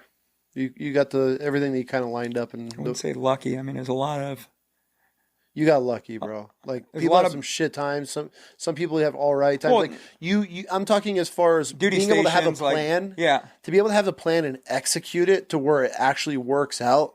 I feel like that is a huge portion of luck, especially with the military, because it could just change overnight. You could be planning everything and looking ahead. Like you had some pretty awesome goals. Well, I've always done that as an adult. I do that like for retirement, for vacations. I have 5-year plans every year. Every year, my 5-year plan changes as it should, and I have notes. I rarely write notes. I keep everything on my phone, and I just follow through with it. Yep. So I always make sure in case something happens, like the Marine Corps. They have that motto, Semper Gun, be like, always be flexible. And I'm like, all right, so I had to plan accordingly because I'm recruiting. I wasn't a good boss. I was telling you, like, I might have got Recruiter of the Year, but as soon as I became a boss, I realized I'm like, I am not. Like, you know what you're good at and what you're not. And it's like, it sucks because you want to perform, but there was no way for me to get kids to join unless I was beating the streets and walking around and snagging people because every recruiter is different. And some people, like in Texas, are passionate. A lot of places in Texas don't have problems because people are just lined up at the door. I was in Portland. I'm starting to say Portland is probably Portland, Oregon. The most. Cool. So it was interesting. I sold my house, and then my wife was in finals, finishing up her bachelor's. So she was stressed out. So DMO was in the house, moving all the boxes. The military is moving our boxes, getting us out of there. But it worked out perfectly. Good. like transitioned right into base housing for a year, bought another house, and then everything's smooth. So Yeah, that's pretty awesome. It all worked out. So worked out for you too. Fucking it did. Fucking it did. Let's go take a break. We might jump back on, but if we don't... No, I want to. Okay. Just to talk about those questions we had before. Like the more serious... We got all the clown stuff out of the way. Yeah. All right. This will be a part 1 and part 2, kiddo. I'm going to leave this here. How much did you see the Marine Corps change over 20 years from us as boots to you retiring? How much we've changed? No, how much the Corps has changed. I mean, it seems like night and day when we talk about it now, like with all the stories we're talking about, it just doesn't sound real. It seems like it looks like it's changed a bunch. Yeah. I mean, some in good ways, some in bad ways. How in good? What changed for the good? Like the don't ask, don't tell went away. So that went away. So that was, I guess, good. It didn't really affect anything. It's like exactly how I assumed nothing was going to change. Mm-hmm. Like they just did away with it, and it was business as usual. I'm thinking about the things I don't know. I'm trying to I'm pulling for good, honestly. Like I'm trying, and I'm that's all right. I don't know. Like, or with all the changes, I mean, what? Well, I mean, good changes are because of technology and everything. Like we didn't have phones when we first joined, mm-hmm. So communication, they're more informed, I guess. I don't know. It's a stretch. It's all right. I'm just asking, but I guess it's usual. I don't really think about the good. Like I can't think about good. How was it changing then overall for the negative? Like, what were some of the weird changes? Because you guys, and obviously it probably stayed unit, but I heard like almost Marine Corps why they did away with Thursday night field days and that went to like a general cleanup. Yeah, but it was still field day. Was it? Not our field day, but a real field day. Yeah. Like a normal one, not like white glove, every little tiny corner, like that kind of stuff. So mm-hmm. it pulled away from like the Chinese field day type mentality. Yeah. It was just taboo for a little bit, but there was I don't remember anything about like us saying that, because every time they said, hey, it's field day today, I'm like, no, it isn't. It's general cleanup day, right? And then my staff and COs that were hired me would be like, well, it's pretty much field day. Business as usual. I'm like, okay. And that was how it was with everybody. Did the higher you get, because you graduated, you retired as a sergeant major? Master sergeant. Master sergeant. God, it's a long time, dude. Sorry. Master sergeant. The higher you made it, did it feel more civilianized? Did you feel more pulled away and it was just more of a job? Yeah. Yeah? Well, pulled away how? Like you're not in it anymore. You're not dealing with, I mean, you're dealing with, as a master sergeant, I mean, you're still dealing with bullshit, troops and staff, but this is what I'm saying. As you picked up that, did that kind of go away and it just felt more of a job instead of like when we were younger? I was more stressed out as a gunny than I was a master sergeant, only because I was only a master sergeant in the academy. I didn't go to the fleet as a master sergeant because I retired. Like I retired as soon as I could for my own reasons. And so I can't really speak on like at that level, but as a gunny, like I was stressed out. Like it sucks. Yeah. But it's also cool. But I was in a different position before I took over or went over to be a faculty advisor. Like I told you, we had gaps filled. Like I had to be a first sergeant, ops chief, log chief, and then slowly we never got the first sergeant because after our first sergeant left, he left for a long time. Yeah. And then the new master sergeant got in. He wanted 30 days to watch me do it, and I'm like, bro. And I'm doing like multiple things. It was a stressor. So once I got to the academy, it was like a release. Yeah. I didn't have to worry about it. Was it lonelier as it gets to the top? Oh, definitely. Yeah. Yeah. What, if you can go back through and do it again, what rank would you like to stay at? What rank was the most fun for you or enjoyable for you? Most fun? I mean, everybody says sergeant, all like that. I like being a troop. It was so much fun. Because if you think about it, now that I was a master sergeant, I'm like, it makes sense why I liked it. I liked it because I like to clown around a lot. I like to joke. Like, you didn't have a lot of responsibility as a troop. Like, make sure you're at work on time and you get a haircut and do your job. Cool. You didn't have to get all the phone calls. Yeah. other than recall, get to the barracks. Other than that, like A lot of that shit came when you get up to the gunny and above. well, I deployed. I was a platoon sergeant as a staff sergeant, and then at Oki, I did my Oki deployment. That people don't like it called that, but How was that? I hear Okinawa was just A lot of people like it. I'm not a big fan. no. You're just No. stuck there. Yeah, I mean, Schwab is not a good. It's 3 miles around. What's Schwab? Camp Schwab on Okinawa. Okay. It's where all the trackers go, and it wasn't enjoyable. I mean, there was the NCO club right there, and I mean, I guess there used to be a lot. It used to be a lot funner because they had like beach bars, like way back in the day before me. Yeah. But of course, Marines always ruin everything. So that's what we do. We party too hard, and somebody probably died or got hurt, and water activities with drinking, and then Something stupid. and then it's like 15 briefs later. Oh God. Here's a good question I like to ask guys that have teenage kids or sons. How would you take it if your son wanted to join the military right now? We can't. Well, let's just say he came to you and You do ask this to people because I've seen you ask them. how would it feel if your son was like, Dad, I'm going to be a Marine? Knowing what you know, knowing the wars, knowing that you did 20 years, you saw every side of the Marine Corps, the good, the bad, you loved it. If your son came to you right now and was like, would you want, Dad, I'm going to join the Marine Corps? I mean, what's the first thought process? If he asked me, like, are you okay with it? Or if he just straight up said I joined. Are you okay with it? Would you support it? I'd have to ask further questions. Like, I need to know if you really want it. Like, Yeah. and you know this, we suffered a lot our first couple of years. Like, if we didn't have the camaraderie and joking around and making fun of it, like, and especially in our MOS, like, tracks was not fun when you were a troop. Like, it was miserable at times, but that misery turned into having a good time. But like my own kid, I mean, I'd support anything he wants to do, honestly, and it's not my life. Yep. So if he was truly like, even if my daughter, she's like, no, I'm going to be a Marine, I want to be one, you're not going to persuade them from doing something and they're not going to want to do. So, so it doesn't matter what I feel about it. I'd definitely push the officer route, I feel. No. Like, try it. Not my son, no. Even though he'd be a perfect officer. Yeah.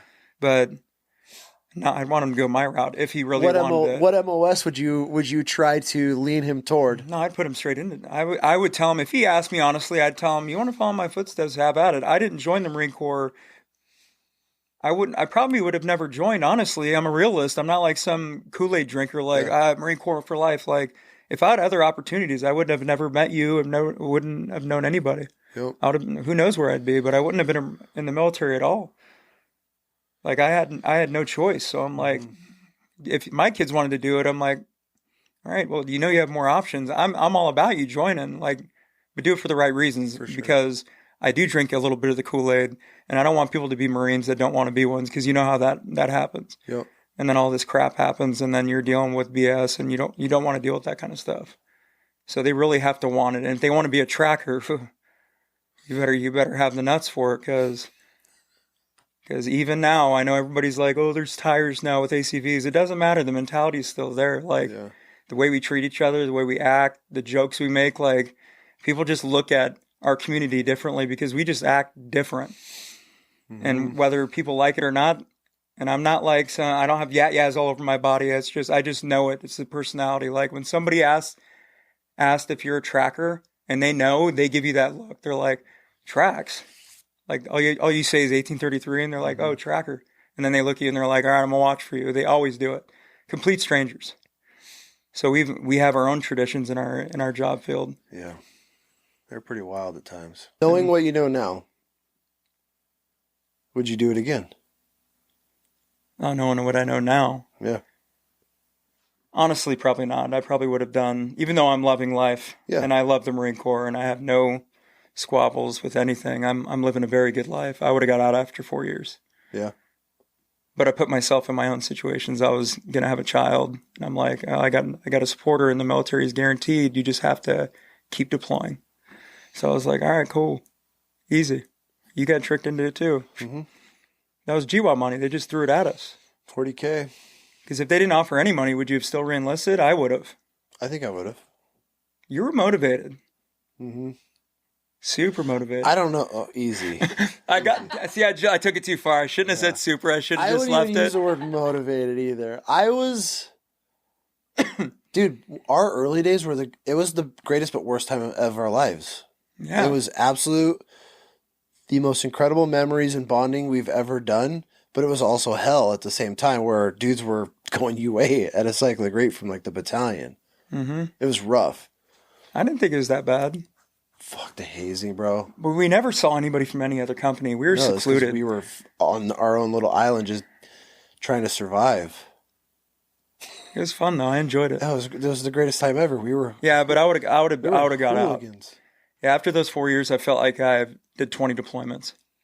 Just after that first deployment, I'm like, and we had to right off the bat another one. Yeah. Like, hey, congrats, you went on leave, boys. You're in workups. I'm like, oh my. So it was just the immediately. biggest douchebags too. Oh. Yeah, that was a rough group of guys. So knowing all of that, just how the military is, would you do it again? I just said no. I would have got after my first 4. I still would have joined. Yeah. But I would have got out after 4 years. Yeah. Not because of the BS, but if I didn't have a kid on the way, I think I would have been like, all right, because we can make it work. But when you throw a child in, I needed that financial security. That changes things around. Yeah. Pretty much. And I did like my job. So I was like, that's why I did a whole change and changed total scenery. Yeah. Once once I found out Melissa was having a kid, I'm shaking again. You want to grab a hoodie? I'm sitting here like, what the heck is going on? Grab a hoodie. Now I'm just going to, it's already been brought up. Do you want me to? Yeah. Do you want me to wear one too? Would that make you feel more comfortable? Are you sure? Do you want me to wear one too? What do I do? You're dropping. Oh, dope. I needed that. Okay, here we go. Come on. I'm gonna close the window. Jeez, you guys aren't cold? No, you are. We're acclimatized. This is miserable.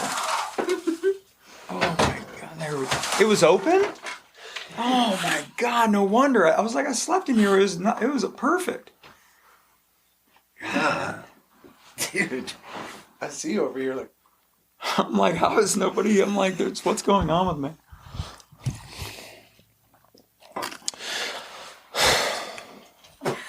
Oh, my bad.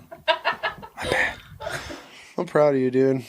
I'm proud of you. Look at this. Look at us. From flight deck time we just did that was over 3 hour flight deck time. Yeah. I felt good. And your daughter got to witness that. That was good. what bonded us originally. That's what we did. We did that that whole episode is what we did every We single did it night. in the dark, and it sounds kind of gay, I know. And we're going to get roasted for it, but whatever. I don't care. And we were consistent. We'd look at the stars and just relax and just talk about life. Every night on ship. We had nothing to do. We didn't have phones. We didn't have internet. We didn't have games. We had one little TV that the whole entire berthing shared. And so we'd go up to the flight deck, and there was a catwalk right under the flight deck. And we'd go out to the very end of the ship, and we'd just sit down and bullshit. Dude, the stars were the most amazing. I tell my kids all the time about it. And the blue algae in the water, they used to roll with the ship in the middle of I don't even know where we were. We're just in the middle of the ocean. Flying fish, giant flying fish, big. They'd go for hundreds of yards. Yeah. It seemed like they would just go. You'd watch them forever on top of the ship, just go. Or like the steel beaches, and it was just glass. Yeah. There was like no wind. Huh? I'm so happy I got to witness this. Yeah, it was That's what nice. nice. We did that every night. And it was weird. You would never think your dad did that. And my kids wouldn't either. They're like, what? You used to sit outside with this dude looking at stars? I'm like, yeah, we just look around and enjoy it. I think it was because we were so claustrophobic with so many people around. Mm-hmm. You had no privacy. No. That's one of the biggest downfalls of being on ship is zero privacy. Even when you're shitting, the bathrooms were never empty. And 29 Palms. Huh. There's no walls. You remember that? My God, dude. I have the bathrooms or the toilet seats are like this far apart. Yeah. So you're almost thigh to thigh, and it's you like, literally oh, no. you literally had to. If there was another dude, you had to sit like this. The toilets were so close together, and there's no walls, and so you would be rubbing like thighs and elbows. And then you're just watching some dude across from you because there's toilets directly across from you, facing you. So you're watching some dude take a shit, like how and we were you'd be sitting. so loud on purpose. Me? Oh my God! And then it got me laughing, and then everybody. It was just. It's disgusting. we were filthy. But it's funny stuff like that. I'm like, oh my God, man. And my kids are just like, wait, what? And I'm like, I remember Egypt. We were in the middle of nowhere, Egypt. Bumfuck Egypt. This dude and I can say we have been to bumfuck Egypt. Horrible place. Do not recommend anybody living there or being there. Fuck, what was I going to say? Oh, the toilets there. Those ones we had under that cami netting, you'd sit back to back with a dude as you're taking shit, and the flies were so bad, they'd be coming out of that hole, and they would land on your mouth. You had to shit as fast as you could with your mouth closed because the flies were so bad. You'd sit out on the toilet, and this black cloud would come out of this box, and they would just be... It was horrible. You know exactly what I'm talking about. And there'd be a dude swatting flies with his back against you, shit at the same time. That is why I drive all fucking night. I don't care where I am. That is some shit I picked up from the military. I will shit in my own toilet. I will shit in my own. I will do whatever I have to do to shit on my own toilet seat in the comfort of my home. That is how bad the military fucked me up for pooping in like public places. Yeah, I have a bathroom phobia. I don't like touching bathroom door handles. Disgusting to me. Like I have to do an elbow or a foot, and if it has a knob, I'm like, I can't go here. I'll straight up walk away. Yeah. And then I hear horror stories like on internet's wild, man. Like I seen this post like watch toilet paper ladies because they put needles in the side of the toilet paper, and I'm like, oh my God, I'm already terrified of toilet seats to begin with, and bathroom door handles. I was like, and the fact that every dude I've ever seen taking a number 2 in any bathroom never washes their hands when they walk out, and I'm like, oh. So my wife jokes with me a lot, like, you're a germaphobe. I'm like, no, I've been very dirty before. I was like, I take like 3-4 showers a day. I'm a freak about it. They give me shit because I'm the most cleanest, hygienic one in the whole house. Yeah, just like, Dude, when you go like months without a true shower. Yeah. Months. When we were filling sandbags every night at that stupid VCP for months, we didn't have a chance to do anything. We would work all day. We filled Hescos is what we were doing. It was miserable. You build the Hesco and then we just start throwing bags in bags. It was never ending. Sandbags, because it was on top of this giant anthill looking thing in the middle of the desert. And there was no way to get any heavy equipment up there, so we had to build a whole entire fort on the top of this hill by hand. And we would work all day, and then we would just shovel sandbags all night for, it seemed like 2 months straight. It was nonstop. I don't recall time. It was Groundhog's Day every day. Every day. It was rough. And then if you weren't filling sandbags, you were walking concertina wire. You were just unstretching concertina wire through the desert, and we were just surrounding everything. So if you weren't filling sandbags, you were just walking aimlessly in the pitch black, dragging. Remember how you have to shake it to unhook it? All night. We did that for like 2 months, and we didn't shower at all. Our hair was long too. We were so bad. I remember stinking so bad. I had to sleep with my arms on the outside of your sleeping bag because if you turned and the waft came, the waft would wake you up. You smelled so bad. Everybody knows. Yeah, all the military dudes know about that. They know that smell. And then I remember the chaplain on the fob. The chaplain had his little office thing, and he had like free. He put out free shit like boxes. He would just dump. People would send him care packages. I remember we found these packages of baby wipes, and they were these thick ones. Yep. And we searched. We were getting those the care packages from the women's league or Soldiers Angels or something. Yeah, there you go. And those baby wipes, dude. those baby wipes, legit. If that is Soldiers Angels, they're the truth. Like, I don't know if Soldiers Angels is still around. It would be interesting to see. That was the most incredible shit then, because when we were deployed, there was no like internet. We had one sat phone, if you were lucky. There's no communications for handwritten letters, and you're on your own. And dude, Soldiers Angels there was people from all over the country that would write in, and then they would send it to units and just hand out. So every time we got a mail drop, they would just like call your names out, and these parents would write to dudes. Yeah, dudes they're like Soldiers Angels were sending them like PlayStations. Dude, who got the giant box of Playboys? And that was like gold because we were traded. Everyone was trading shit, getting Maxim magazines. Remember that was a big thing? Galvan had a lot of magazines. That's how Renfro got that blow up doll. Fatty Patty. Fatty Patty. That wasn't Soldiers Angels though that sent that. I don't know who sent that. But Soldiers Angels was dope. Yeah, their baby wipes. As soon as you said the thick ones, I'm like, yeah, we used to have a hot water heater. Yes. And we poured in, and that's how we bathed. Yeah. Until the Army came and set up those showers, and it was the greatest thing. Yeah, there was a lot of pressure. So much pressure, and they were scalding hot because it was in the middle of winter while we were there. And we were the first ones on that base to take a shower in those showers. Like, they had just turned them on that day, and it was, I think it had to have been close to 2 months. We didn't, like, shower. No, we were just doing, like, canteen baths most of the time. Oh, that's how you know, dude. When you appreciate a good baby wipe, you know you've been that's a really good one, that dirty. thick one. Yeah. Because you could do your body in it. Yeah. They wouldn't roll. I had to bathe every week. Yeah. Sancho made me. He's a clean freak from his first deployment. So his second with us, I had to scrub down. Like, before the baby wipes started coming, plenum's open, get in there, naked. You just start pouring the 5-gallon jug. And he's like, we all shower once a week because we had 5 people on the track. It's like everybody will bathe. So much. You only had Should have been 3, but Boater's vehicle went down. I ended up absorbing him, so it was 4 of us. Yeah, but that was until the end, though, wasn't it? 4 is a lot. It was like halfway through. He lived with me the most of that time. Him, Maloney, and Brinkman. And the Terp occasionally. Oh, that guy. Which one? The tiny, skinny one used to smack around. Ford? Not the one. Yeah, Ford. Yeah. Not the guy with the purple pinky ring. He was a cool dude. I can't remember his name. No, he passed away in that blow up. Yeah. Yeah, with the Sergeant Major Ellis thing, he passed away. That was weird. But the other Terp, he was good too, and he was hilarious. Yeah, I told that story about that one that did all that fucked up shit, and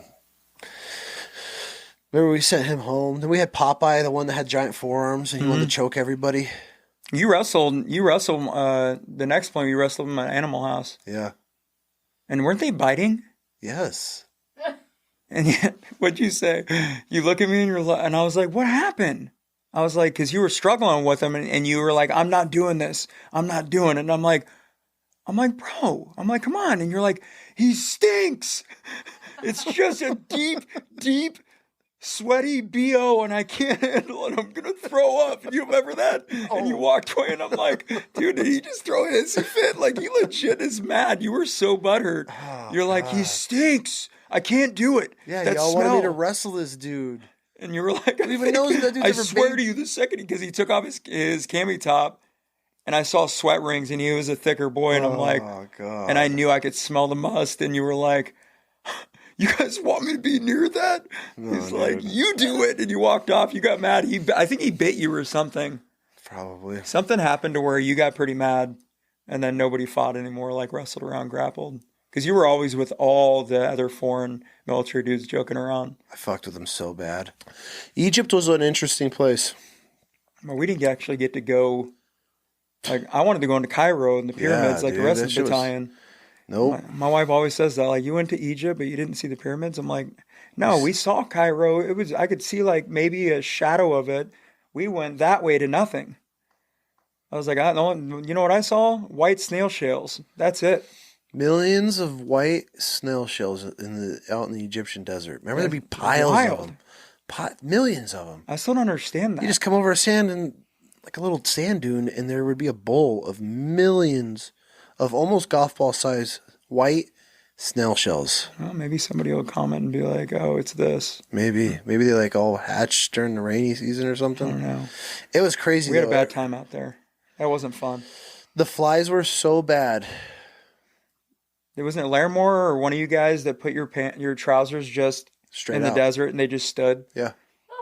We laid in the desert for because we sweated so much. 29 days, laying in. They shipped us out in the middle of bumfuck Egypt, and we sat there for 20-something days, sweating in 130-degree weather. It was horrible. In our vehicles, sitting, and the flies were so bad you couldn't even have a conversation with somebody without wiping your face. Like, remember? All day, and then we just got to the point where you just sit there and they'd just be in the corners. And I didn't visit anybody from you guys. I was in the center getting messed with constantly. God, remember when Barton came out with the suspenders and no shirt on, and he wants me to dig a pit for the radios because I was talking. Yeah. I did something over there. I was talking trash, and Gunny's like, well, I can't hit him in front of the lieutenant, so come dig this. And then the lieutenant popped out because I was his crewman. The lieutenant's like, Gunny, what are you having him dig? You need to go do it with him. So Gunny Barton walked out in his suspenders. And you guys are all on the 360 looking at us. And I'm like, you guys are all probably thinking, what did he do? He's digging his own grave. But he hit it once and he's like, get away from me. And I ran off because he knew it was too hard to dig. He hit one swing and he's like, nope. Yeah. Because he was going to have to stay out there with me and dig with me. That's Bidwell right there. Appreciate it, homie. That place was horrible. And what was that poison? That blue crystal that they would mix and the flies would drink it and just drop dead? Oh, I don't know. Do you remember that, though? It was like straight arsenic for flies. Like, they were dead within... You'd watch the fly off and it would just fall out of the air. And you had to sweep our tracks out all day because the flies would be so thick in there. It worked. Yeah, it was like it came in a... It probably gave me my cough. Yeah, right? Dude, that's the type of shit we were living in. Like, this blue crystal we mix in water. It would spill. You're laying in it. Like MRE after mixing this shit. Well, even the stirring the poop stuff, like, we all had to do it. I don't know if you ever had to do it. You probably got out of it. I was the shitty NCO. I burned shit. What do you mean? I was always burning shit. We had to burn shit with the lionesses. We had to put theirs on top of it and boil it. You don't remember that? I don't remember you doing it because I didn't do it the second deployment. I refused. I did. I was always in trouble. I was never in trouble. I stayed real quiet. Third section was hated already, so I kept a low profile. Yeah, you guys took a lot of heat off of me. Your whole section did. Remember you guys drug the boat through the city? Bro. You guys drug a boat. We got lost. Yeah, I remember standing outside post that day. I fell asleep driving in in Pendleton through like the sandy tree areas, and I fell asleep. And my section leader is the crew chief. He's a staff sergeant. I'm just a corporal. I fall asleep because it's 2 a.m, and then I wake up and go, where is everybody? I'm the rear vehicle, the last one. And I'm like, oh no. And I'm not the last one because headquarters is behind us. So Dylan's like, what's going on? And I'm like, oh, my radio works. Because I just closed my eyes for a second. No, it was 20 minutes. Oh my God. Madden came back and got me. He wasn't happy with me. He wasn't happy with Arbuckle. Sorry, buddy. That was all me. Was Arbuckle sleeping? Yeah. Went over the intercom and I'm like, staff sergeant, what, Chucky? And I'm like, I'm lost. Huh? What you mean? And he got mad. And I'm like, because he didn't know where we were. Yeah, and I was like, we're at halt. I put my head down. I'm sorry. He's like, oh, you're mine. And he just got super mad. What did he used to say? I got more games than Milton Bradley. Yeah. I got more games than Milton Bradley, bitch. Like, you remember him? Yeah. You remember him? Come here, Juice. Like, come here, Chucky. He always called me Chucky. I love that dude. Chucky. He was a nice guy. You want to fuck with me? You want to fuck with me? He used to say that shit. You never got into it with him, though, did you? I didn't. You only know this because him and Billin went back and forth. Yeah. They butted heads nonstop. And he knew Bill and I were oil and water, so he didn't mess with me too much. But yeah, he would fucking, come here, bitch. I'd be like, I got your bitch. He'd be like, what? I'd be like, nothing. Nothing. That's what I used to say to him every time. Come here, bitch. I got your bitch. What? I'm like, nothing. You used to always say that.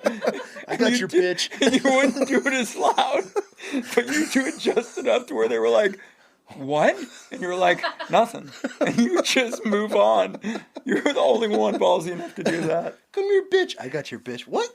Like, nothing. That's all. Roger that. Every time I look, he was so little too, man. But he was yoked. Yeah. He was a yoked was little juiced, guy. Bro. There's no way he wasn't juiced out of his mind. I don't know anything about that. I got more games than Milton Bradley, bitch. Okay. That's so much cursing, man. God. Is it? Were we doing a lot of cursing? My bad. Oh, that's how it was, though, dude. Knot in my head from laughing. You what? I get like a knot from laughing too hard, and then it starts just feeling throbbing in my head from laughing. Oh, Arbuckle. Yeah, Those guys. Stories are so funny. You guys drug a boat back to the house, dragging it through the streets as it smashed off cars, bouncing its way. And he's the staff sergeant, bro. I remember them going, they drug a what? And I was in the COC that day, and they were like, yeah, C-section No, third section, not C-section. I didn't drug no boat. You guys drug a boat back behind a Humvee back to the house, and that was parked out back. Oh, 100%. We drug it with the Humvee, yeah. Yes. It wasn't my call. Oh, God. I remember that shit was hilarious. I have no idea. I wasn't a part of that. I have a question. Yeah, kid. What's like each of your like favorite memories with each other? Like your top favorite memory. Which one? Like him getting thrown out of the club for pulling his pants out was probably... All right. You said it all. All right. That was probably one of the greatest memories. Like, it was hilarious. Mine was the cruise that we went on. That was wild. I remember the sombreros. Yes, that singing event. We cleared out a whole karaoke room. Oh, my God, we did. And you kept smacking me with the mic. And I'm like, what are you doing? And we're wasted. And we start stripping in a family cruise with family people that we don't know there. And they all left, but we didn't know it because it was dark. And we're thinking we're being all sexy for our wives. And it was not. The music turned off. It was Pour Some Sugar on Me, per the usual. Or Journey. One of the two. Oh, Journey always slaps. Yeah. And we walked off stage with our shirts in our hands, and he had a big old sombrero on, and there was nobody there. Yeah. That was embarrassing. Melissa looks right at me like, you cleared this place out. That was highly inappropriate. I'm like, and I was drunk. We were young. I was like, hey, it's fun. It was your idea to take off our shirts and that too. Yeah. You always talk me into that, like, oh yeah, strip. And I'm like, because you would just do it. I never even had to talk you into it. Someone just had to say it, and you would do it. Yeah, that's why I don't drink like that, man. Yeah, no, it's a good thing you don't. None of us. No, you get violent when you drink. I know, that's why I don't. What camera are we looking at? Stanley, if you all are listening or watching. Every episode right here. Stanley.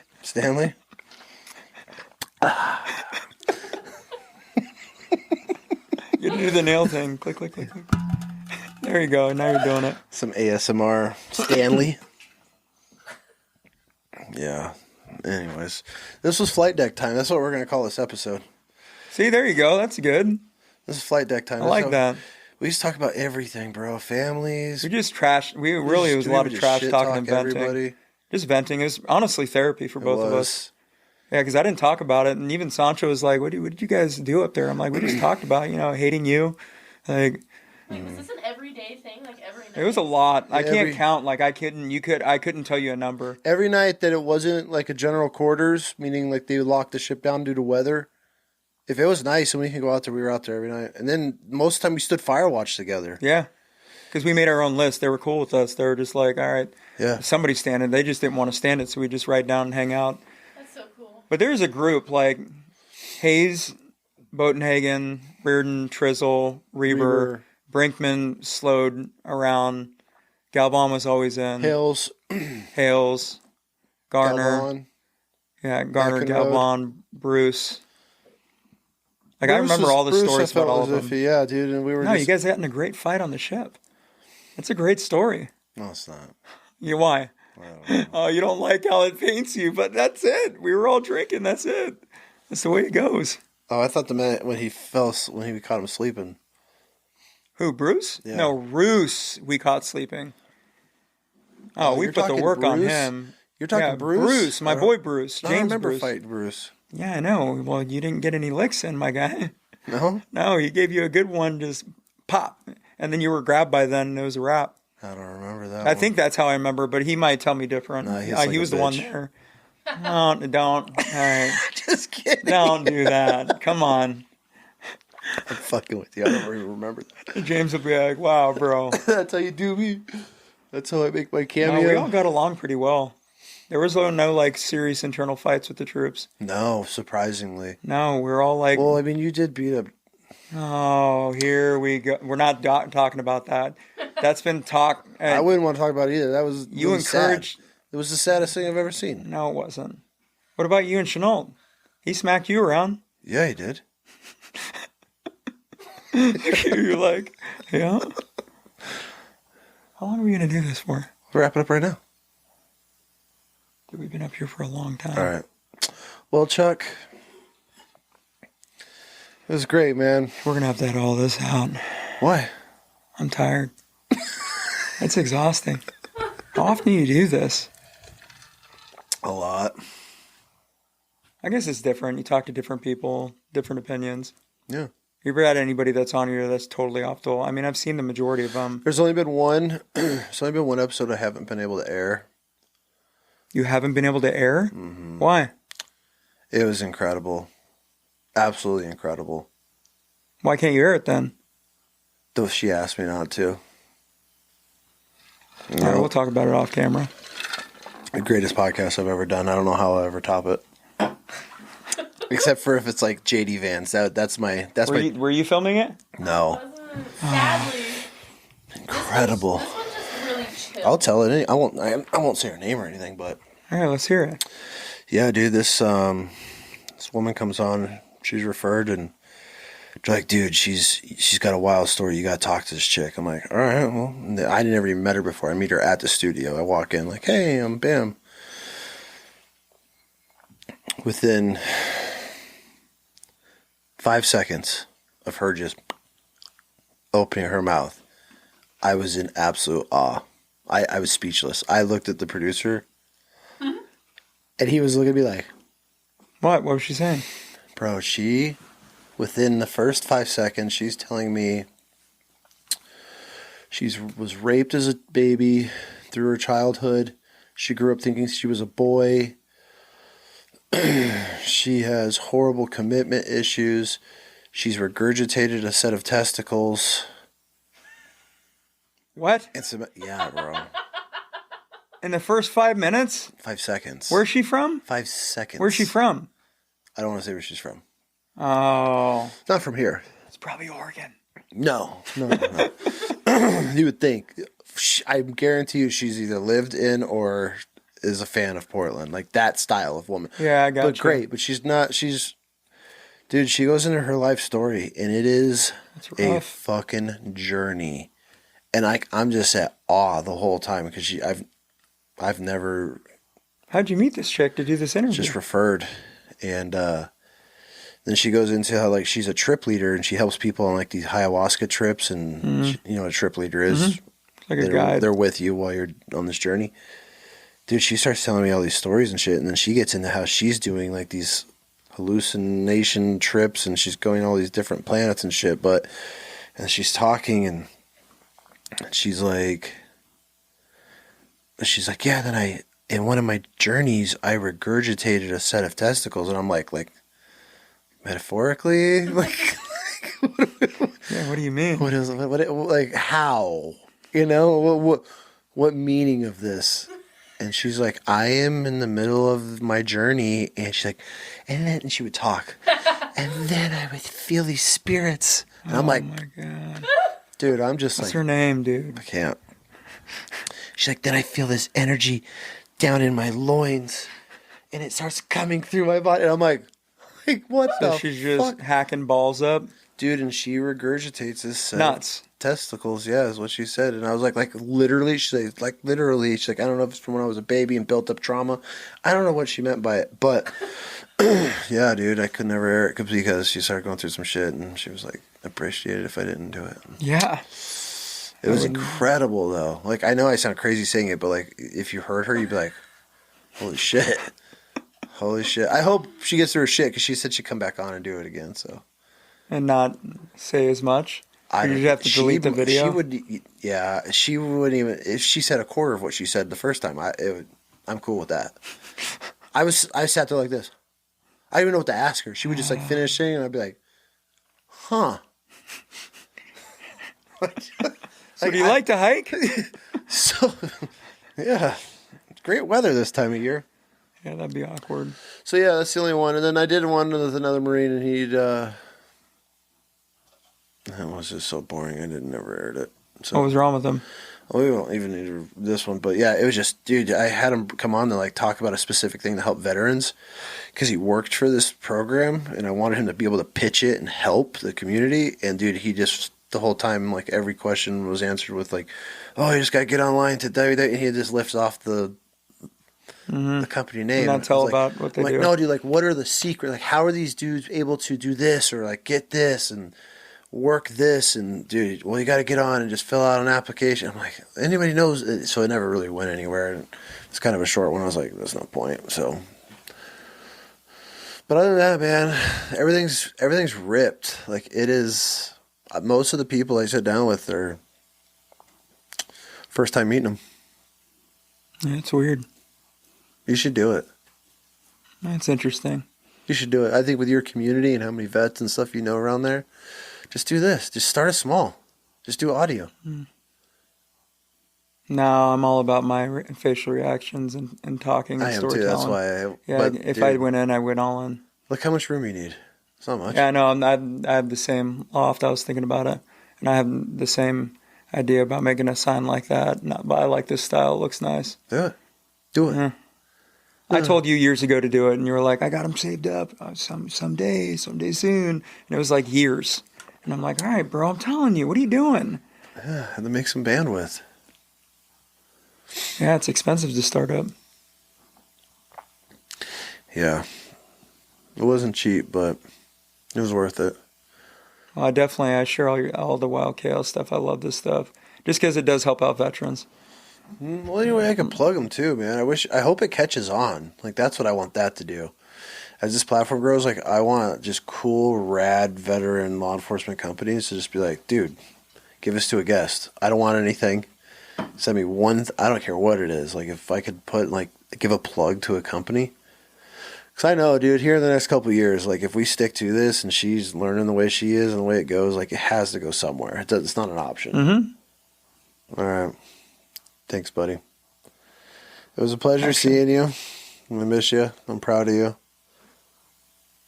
And it's going to be fun to watch you start this new chapter of your life. Yeah, we're going to do a vacation next year. Yeah, we are. Plan them every year. You plan them, we're there. No, I need to know a list of where you guys want to go. We don't give a fuck. No, you do. I'm going to make you guys have passports, don't you? We can get them. Yeah, well, it's next year. I can talk to Melissa and we can start planning something. Because once I plan it for the year, that's it. And I'm just going above and beyond by going next year so she won't harass me. Yeah. We're in. We should do it. We should plan one. And we'll talk about it later. All right. Thanks, dude. Go ahead.